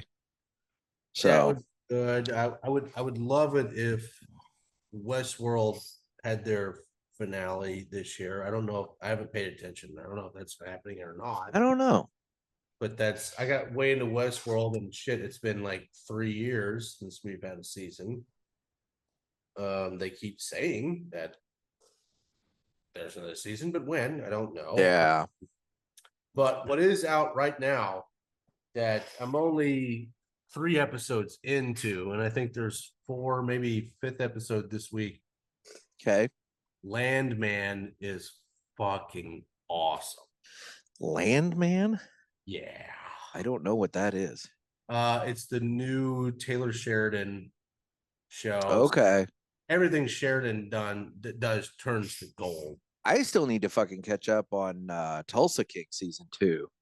Yeah, that's it. I haven't watched it. And also, now that I think about it, the last season or the most recent season of Mayor of Kingstown with Jeremy Renner, I haven't fucking watched enough of that either. I love that show. Yeah.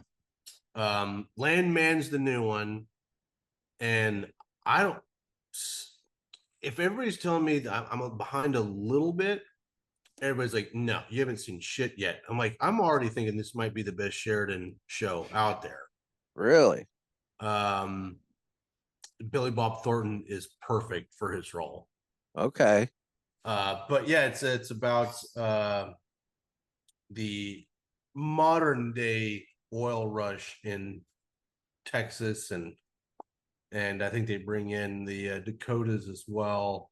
Okay. But Billy Bob is kind of like this guy in the company he works for, that like the get shit done guy. Okay. And I know kind of what it's like to be that guy. We're like, I don't know what my role is I just got to get shit done. I just got to get shit done. So tell me what needs to be done today, boss, and we'll get it done. Okay. And Billy Bob is kind of that for this huge oil corporation, and it is phenomenal. And I'll say, like, what I'm into, there hasn't been any like hardcore crazy drama yet. Yeah. I know it's coming, but if the show is this good without the crazy drama, You know that when that starts, it's gonna get fucking crazy. So Landman, if you're not on Landman, it just came out this fall. Phenomenal. Okay. Especially if you're a fan of anything Sheridan does, this might be his best work. All right. Well, there you go. Have you watched anything else, or Well, I haven't. you've been around? You've been fucking all over the place and moving and this and that. So I wouldn't necessarily expect you to be much. In fact, this is just my third night in my new day. We're not even done unpacking or anything. Yeah, I wouldn't expect you to be watching a whole lot. Close. I would expect if I do some good work on Christmas Day. Well, that just kind of fucked up this whole episode. But we are recording in advance. There, yeah, we got that done. And yeah, I'll have this place done by New Year's. That's funny. Yeah, I fucked up. Anyway, that's okay. You made it 2 hours and 15 minutes before we fucking let the cat out of the bag. So that's all right. You know what? Like, you have to. Even Rogan does this shit now. Pre-record. Yeah, he gets his people. He just records them, and then he. Dude, with schedules, I think you almost have to. You know? It's kind of funny because during COVID, none of us had schedules. Yeah, so you could fucking just do it whenever. Yeah. Now we're kind of back to like, we gotta, gotta plan this out. Yep. So yeah, I haven't been home much. Haven't got fully unpacked yet. But I want to watch that, and I also want to watch Nosferatu. Yeah, that looks good. I'm a fan of the classic. Yeah. Great movie. If you've never watched the old classic black and white. What was the one movie? Shadow of the Vampire. Have you seen that one? Mm-hmm. That's the one about the making of that, but it turns out that he actually was a vampire and all this and everything. That was a decent movie too. Yeah. So yeah. The other one you have to be careful with was the new Interview with the Vampire. Oh, the show on AMC. Yeah. Yeah. Yeah. That shit'll turn you gay. So be careful. Okay. All right. Well, it's like you think you've already seen the original Interview with the Vampire, which was phenomenal. By the way, it was a good movie. Good movie. But if you're telling me someone's gonna outdo what's his nuts as Lestat, Cruise or Pitt? Yeah, Tom Cruise. Yeah. Like, some dude's gonna want me to bang him like more than Tom Cruise. It's crazy. Well, but damn. Well, there you go. Watch the new one. You'll be like, I don't know if I'm straight anymore. Like, all right. Well, noted. It's really good. It's really good, but man, it's okay. Pretty fucking gay is what I'm saying. I haven't watched any of it. Well, let's do this now. It's time to fly high with Blackbird Cigars. Blackbird Cigars offers you remarkable quality using the most delicate and finest tobacco to always ensure that you're receiving unsurpassed cigars. Blackbird Cigars strives to give you undoubted repeating flavor for every cigar you smoke and impressive quality so that you can always expect greatness. Check out their website for a full list of stores carrying Blackbird Cigars and give them a test flight. Blackbird Cigars, can't clip our wings. So, given the fact that this is my New Year's Eve episode, I figured it would be appropriate to talk about how the first New Year's Eve ball drop event was first organized by Adolf, and I'm going to butcher this guy's last name. Hitler. Oh no, not Hitler. It's Oaks, Oachs, OCHS. He was the owner of the New York Times, And it was as a successor to a series of New Year's Eve fireworks displays he had at the building to promote its status as the new headquarters of the New York Times. He hired Jacob Starr, a Ukrainian immigrant and metal worker who designed the first New Year's Eve ball in 1907. The ball was made of iron and wood, weighed 700 pounds, and was 5 feet in diameter. It was decorated with 125-watt light bulbs. The concept was inspired by time balls, which were a popular nautical device in the 19th century. And the ball was intended to attract crowds to New York Times skyscraper in Times Square. The idea was to illuminate it with the new electricity that had just come to the neighborhood. The ball has been lowered every year since 1907, with the exceptions of 1942 and 43, when the ceremony was suspended due to the wartime dim out of lights in New York City. Nevertheless, the crowd still gathered in Times Square in those years and greeted the new year with a minute of silence, followed by the ringing of chimes from sound trucks parked at the base of the tower. So, this New Year's Eve, be like Adolph Oaks and Jacob Starr and Blackbird Cigars, and don't let anybody clip your wings. I'm gonna follow up on that. Okay. First follow up. I'll bet you the name Adolf has really gone down the tubes. Yeah, I'm pretty sure that is no longer a top baby name anymore. That's number two. Kind of like how the Charlie Chaplin mustache has gone way out of style. Yeah, just not cool anymore. No. So you're telling me this 1907 is when this happened? 1907 is when the ball was constructed and dropped for the first time. So then it'd be 62 years after that that we went to the moon. So we figured out how to make a ball. And then 60 years later, we went to the moon. And then 60 years after that, we're like, I don't know, we forgot all that shit. Yeah, we don't know. Yeah.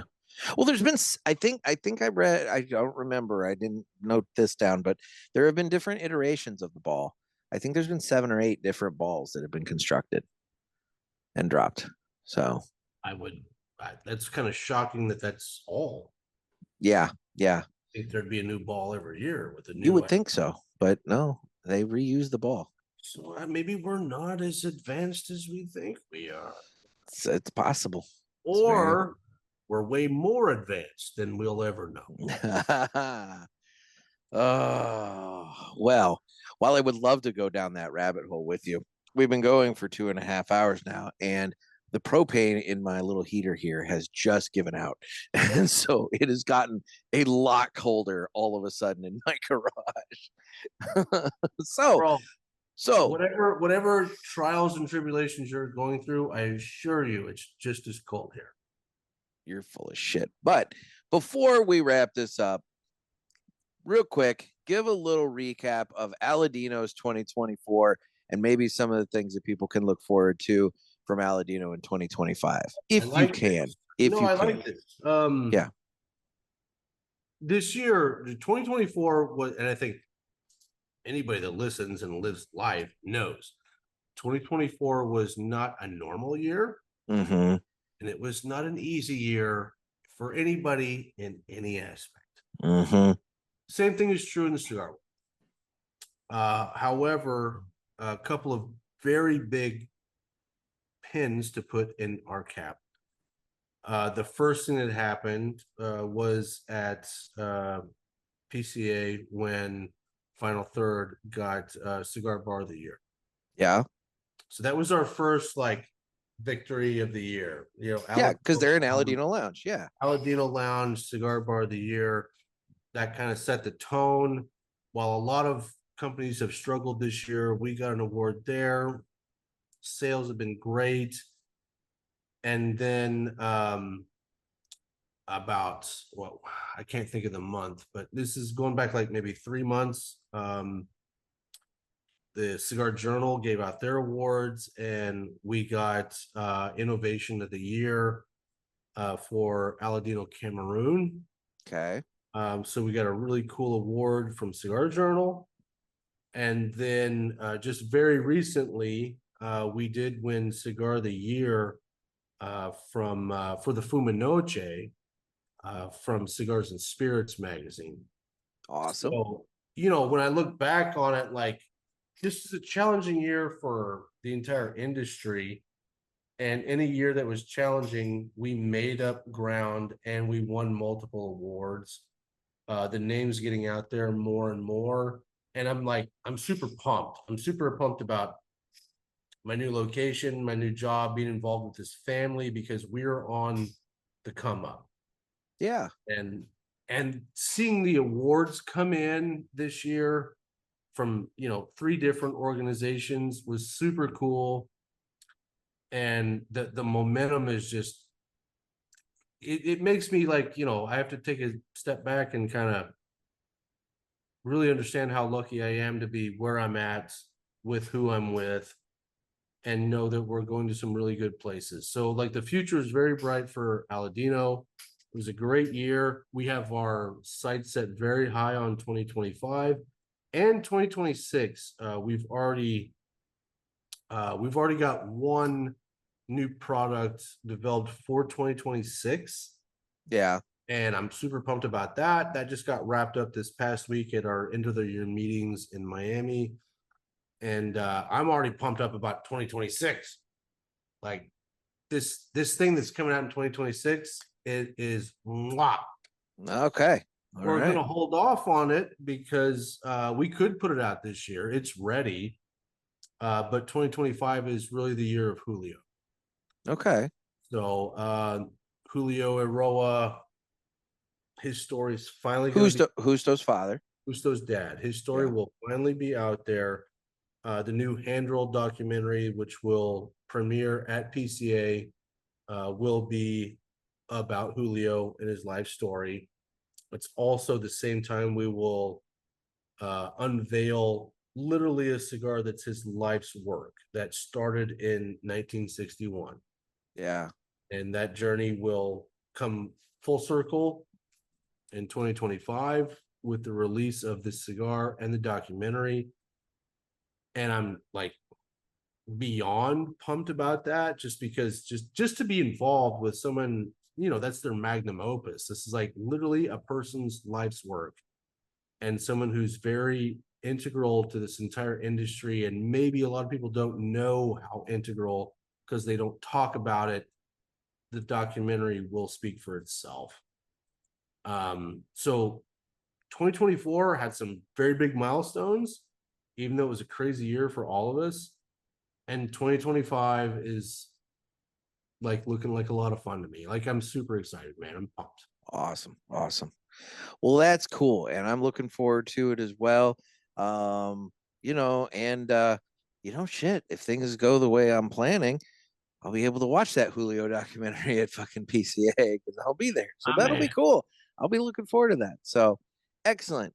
Well, dude, I'm starting to lose feeling in my toes. So I want to thank you for it's getting really fucking cold in here because I do have my garage door cracked to like let some of the smoke out. So like, it's getting cold in here. So well, it's not the diabetes. We're all right. No, it's not the diabetes. Not that I'm aware of. But anyway, so well, dude, thank you so much for taking time out tonight. I really appreciate it.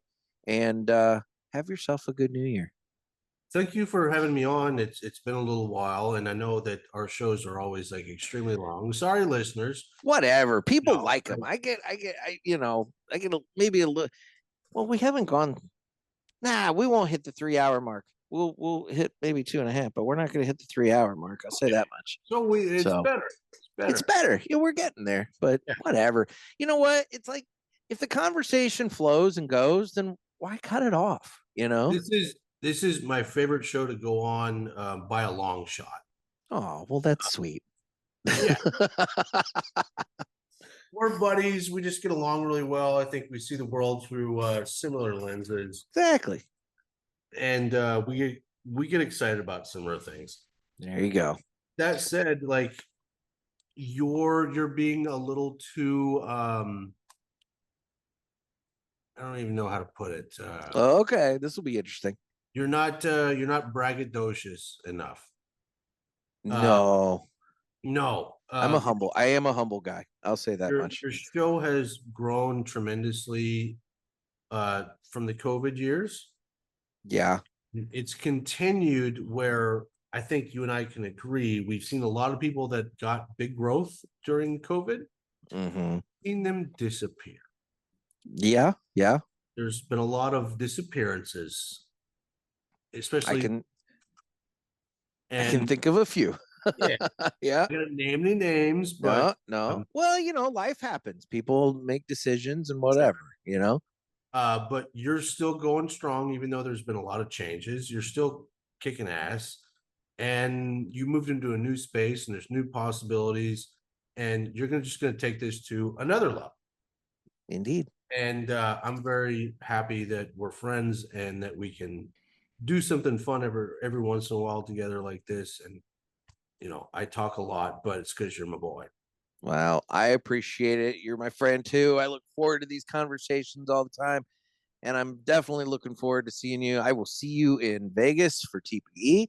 I'll see you at PCA, and then August, obviously, for Pulpit Fest. And hell, if I mean, hopefully you're not dropping by and crashing at my house like this year. Hopefully maybe that. I mean, you're obviously always welcome. Just maybe under better circumstances this year. Yeah. There are definitely times I'm like, hey, I'm driving through. Can you let me crash at your place? Yeah. And of course you're always welcome, but it's one of those things where it's like maybe hopefully better circumstances. We had some rough circumstances this past. It's been a roller coaster of a year. So that's what friends are for. If you want to come to Florida and hook up with the cult, dude. I gotta get my Scientology on. Listen. If you spend a week with me down here, I could get you into 2 cults really fast. Oh, yeah. Scientology and Disney. Yeah. Well, and then I managed to escape the Disney one. I don't need to go back. Oh no, we need to forge forward. I mean, I can talk the lingo. I can tell you that much, but yeah. You prove me wrong. Jasmine's the hottest Disney character of all time. Yeah, I mean, it's an arguable position, but nothing's even close to Jasmine. I mean, Ariel when she's got the legs. I'm not into the fish half thing, but the Ariel when she's got the legs. She's a woman. They all have the fish thing.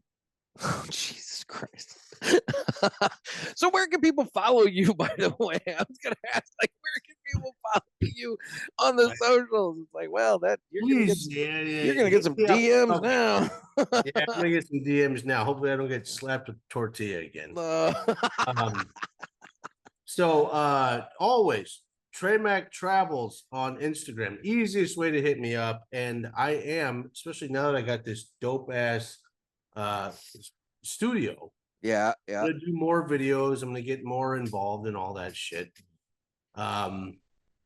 Which I don't like social media. It's kind of against my nature, but also I get it. I like to talk, so I should probably like it. No. Well, I don't know. Like talking 15-second segments. That's the problem. I like 3-hour segments. Yeah, obviously. Yeah. Let's get into the weeds of this shit. Let's talk about. Oh no, we didn't get into it. Well, we got into your trip. Moon landing. We didn't talk about quantum computing. We didn't talk about the orbs over New Jersey. We didn't talk about any of that shit. No, we got into your trip. I think your trip was very fascinating. No, I didn't know that's where we were going to go, but it was. I didn't either, but it worked out well. We hadn't talked about Ireland. It highly recommended. And again, for the last time, folks, don't fuck with Dublin. Rent a car at the airport, go to the country, and just city to city, just go wild. There you go. Well, dude, let's have fun in 2025. I think we're going to. I think we're definitely going to. You have some resolutions before we go. I'm not a huge resolution guy. I mean, obviously, every year I tell myself I gotta lose some lbs, but that's one of those things where when it needs to happen, it's gonna happen. The one that I have, especially now that I've unpacked all my books. I've had all my books packed up in a storage unit for the last couple of years. and I didn't realize just holy fuck, I got a lot of books.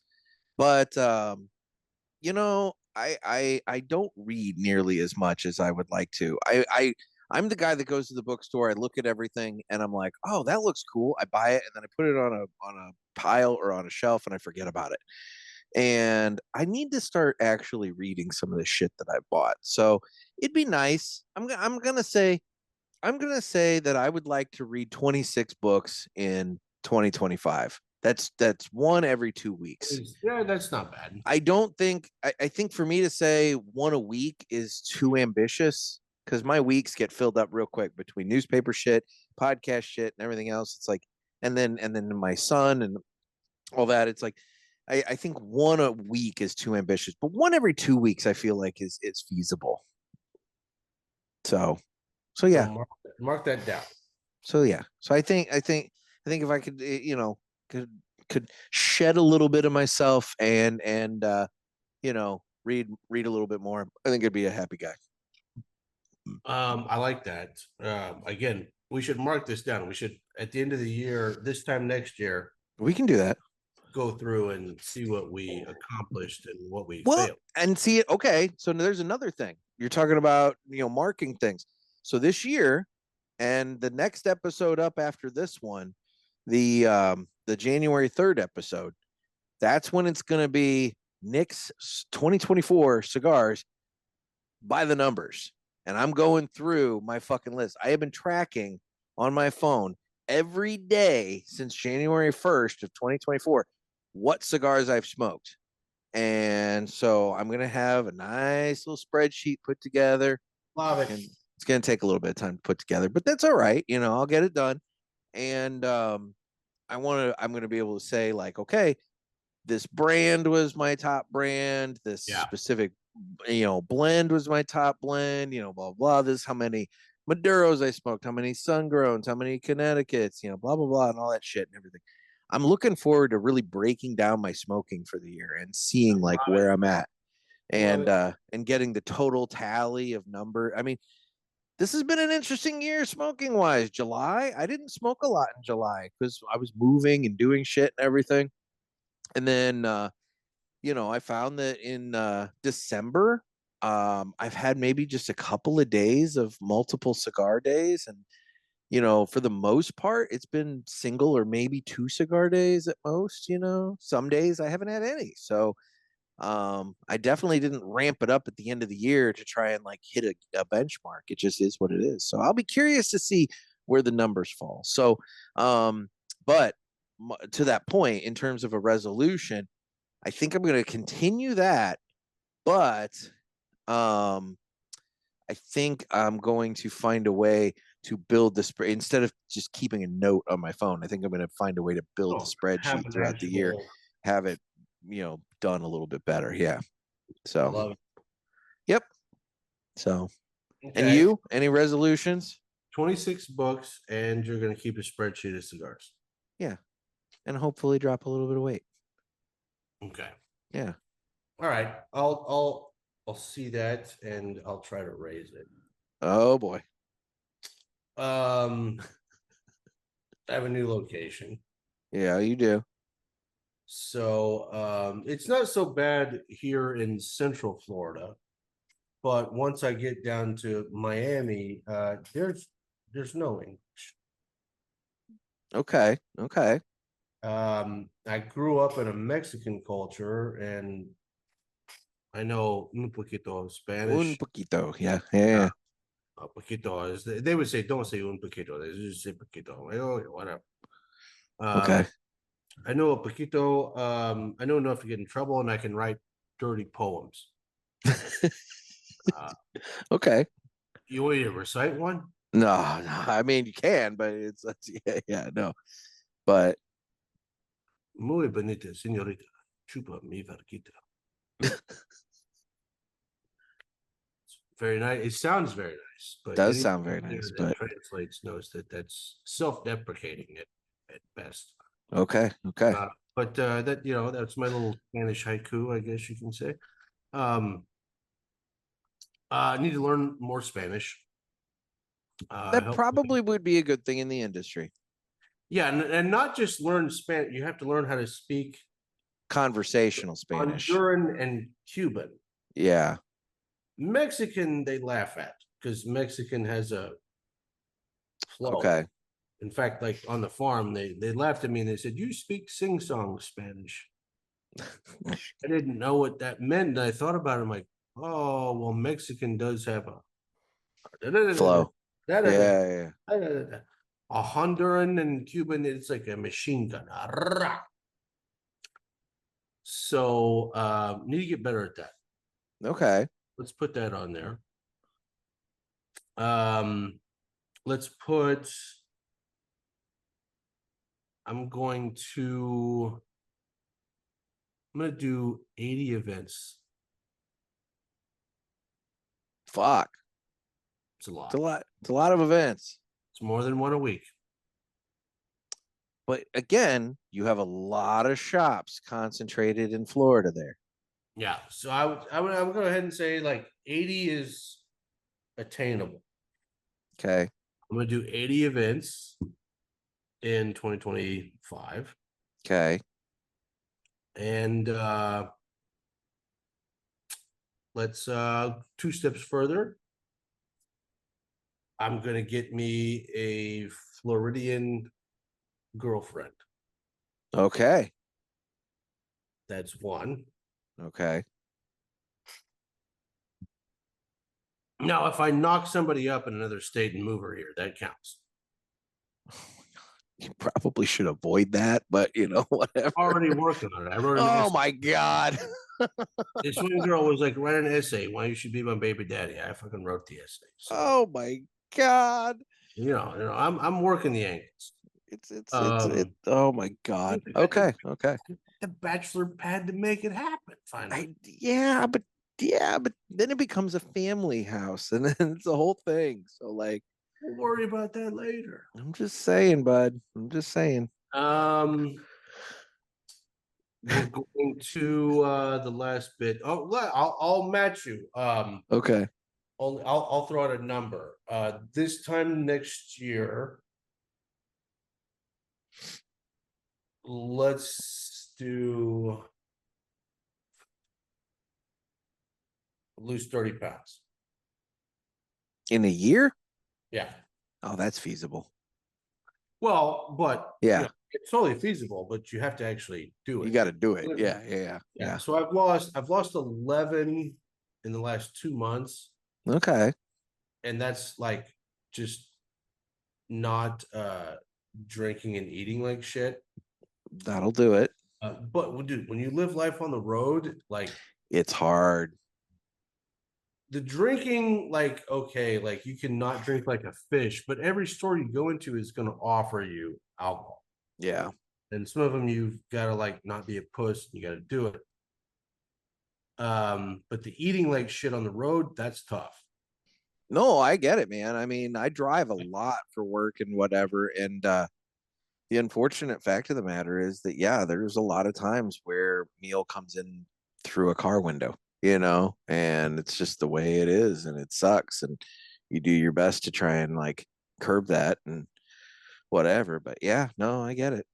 So I've lost 11 in the last 2 months. Let's do another 30 from here, which would put me at 185. Okay, then. So that's on the books. So all right, it's at 185 by this time next year. I'm writing this on the calendar. Okay. Well, cool. So we have the resolutions down. Yeah, that's what New Year's is all about. And like, exactly. You can write your resolutions, and I think it's a good practice. Everybody should. But the problem is January 1 rolls around, you got to start baby stepping it. Well, that's the thing. Everybody like goes at it like hardcore, like right off the bat. It's like that's not sustainable. I like the baby stepping idea. And also, the whole point of the resolution is not to like, find a whole bunch of things you got to do and whatever. It's self-reflection and like, find a way to like improve your life and that sort of thing. And it's one of those things. I mean, I like to read. I just haven't done it in a long time. So fuck it. I'm going to try and make it a personal. And if I don't hit 26, fuck, at least I've read something, throughout the year. That's the other thing. And aside from the fact that I like to read, I want to get my fucking attention span up. I mean, my God. Yeah. And that's social media at play right there. It's like you were talking about earlier about how you're not good at talking 15-second bursts. Everybody's fucking good at watching videos in 15-second bursts, though, Including me, by the way. Well, I get it. Me too. I love I send a lot of Instagram reels your way. So, yeah. So, let's dive into this a little bit before we get off, just so we hold each other accountable. Because that's what brothers do. Like, if this is what you want to accomplish, I want to help you. You help me. For sure. Books. Let's do that real quick. Okay. What's a book that you really want to read? Oh fuck, I don't know. I've got a bunch of them in there. Have you read? I have a lot of books that I've purchased that I need to just dive into. Some fiction, some nonfiction. I've got a whole bunch of them. Yeah, we may not be into the same shit. What's a book that you would tell me I need to read? What is a book that I would tell you? Well, the one that I've been promoting a lot, just because I really like it, it's a super quick read. It's so quick. I read it in like maybe 2 hours. It's not a very long read at all, and it's called Creativity. It's by John Cleese from Monty Python. And basically what he does is he teaches you how to hone and train yourself to be more creative. And he says, like, some people say that you're born creative, but you're not. You can train yourself to be creative. And I'm telling you, man, it's a great read. It's super quick.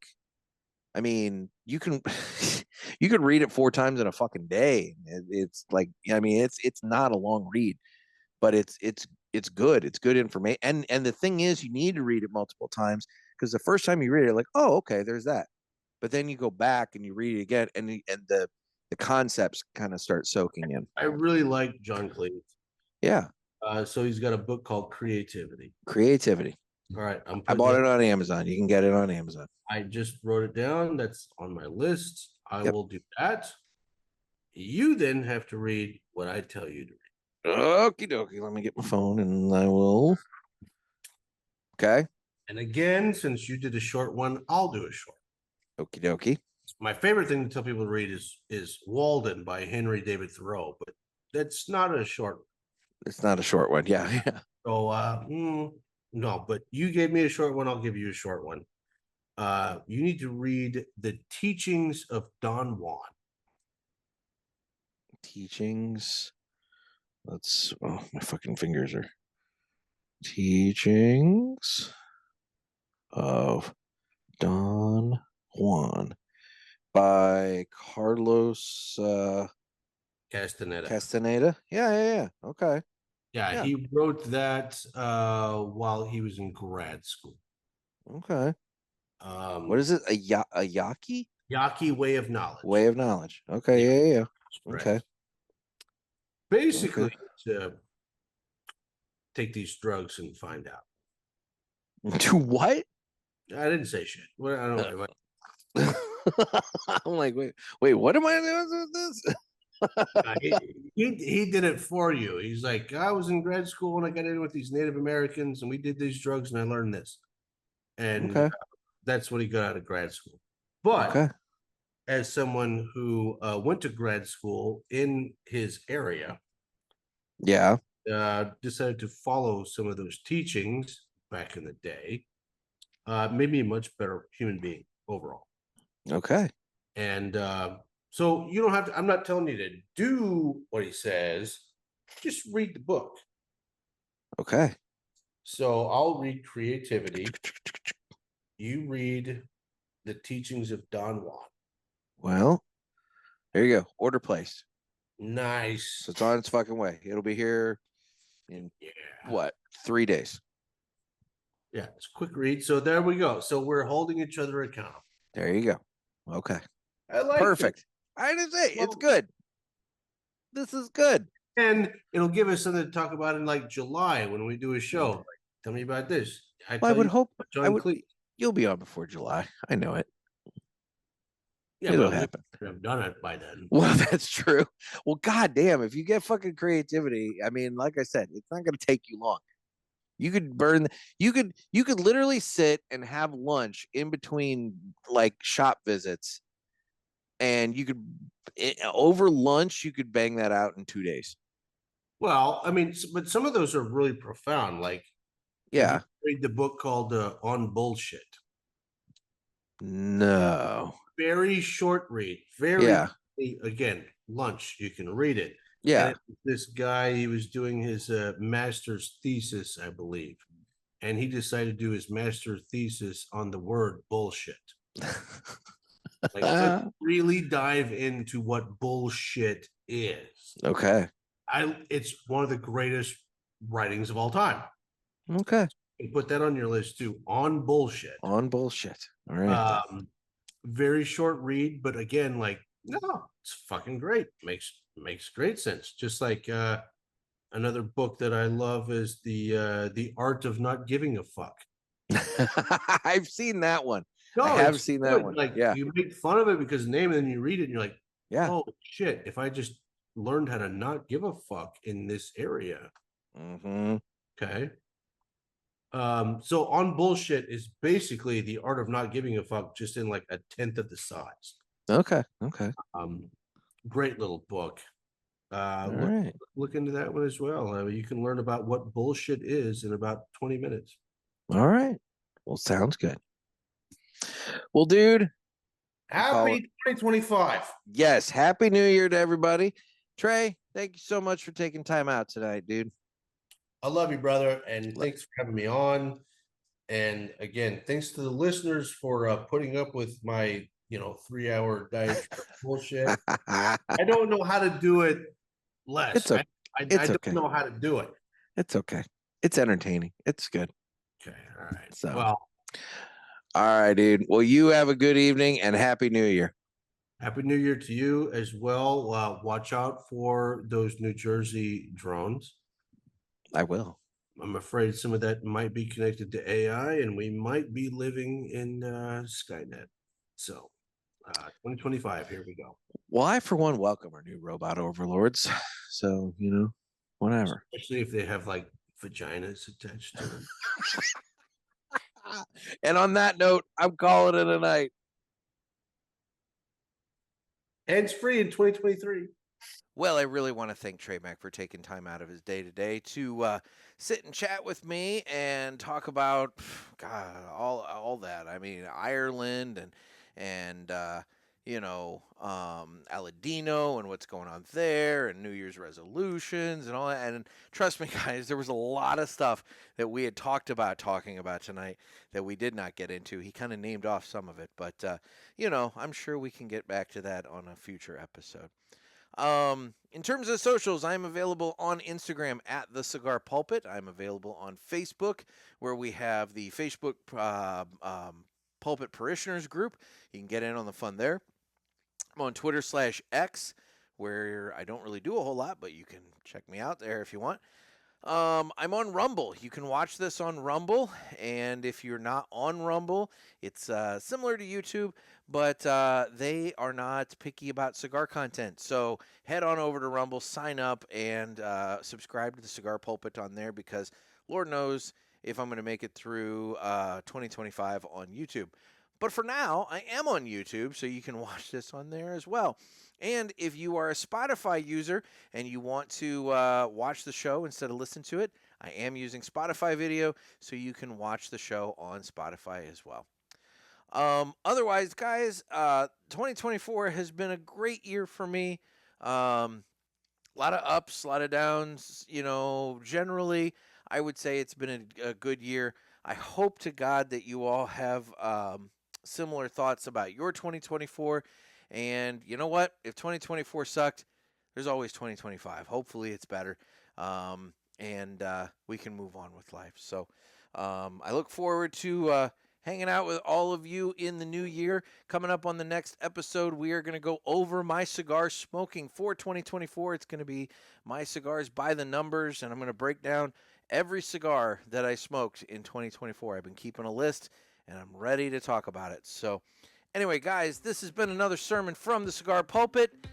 Stay safe, stay smoky, and Happy New Year.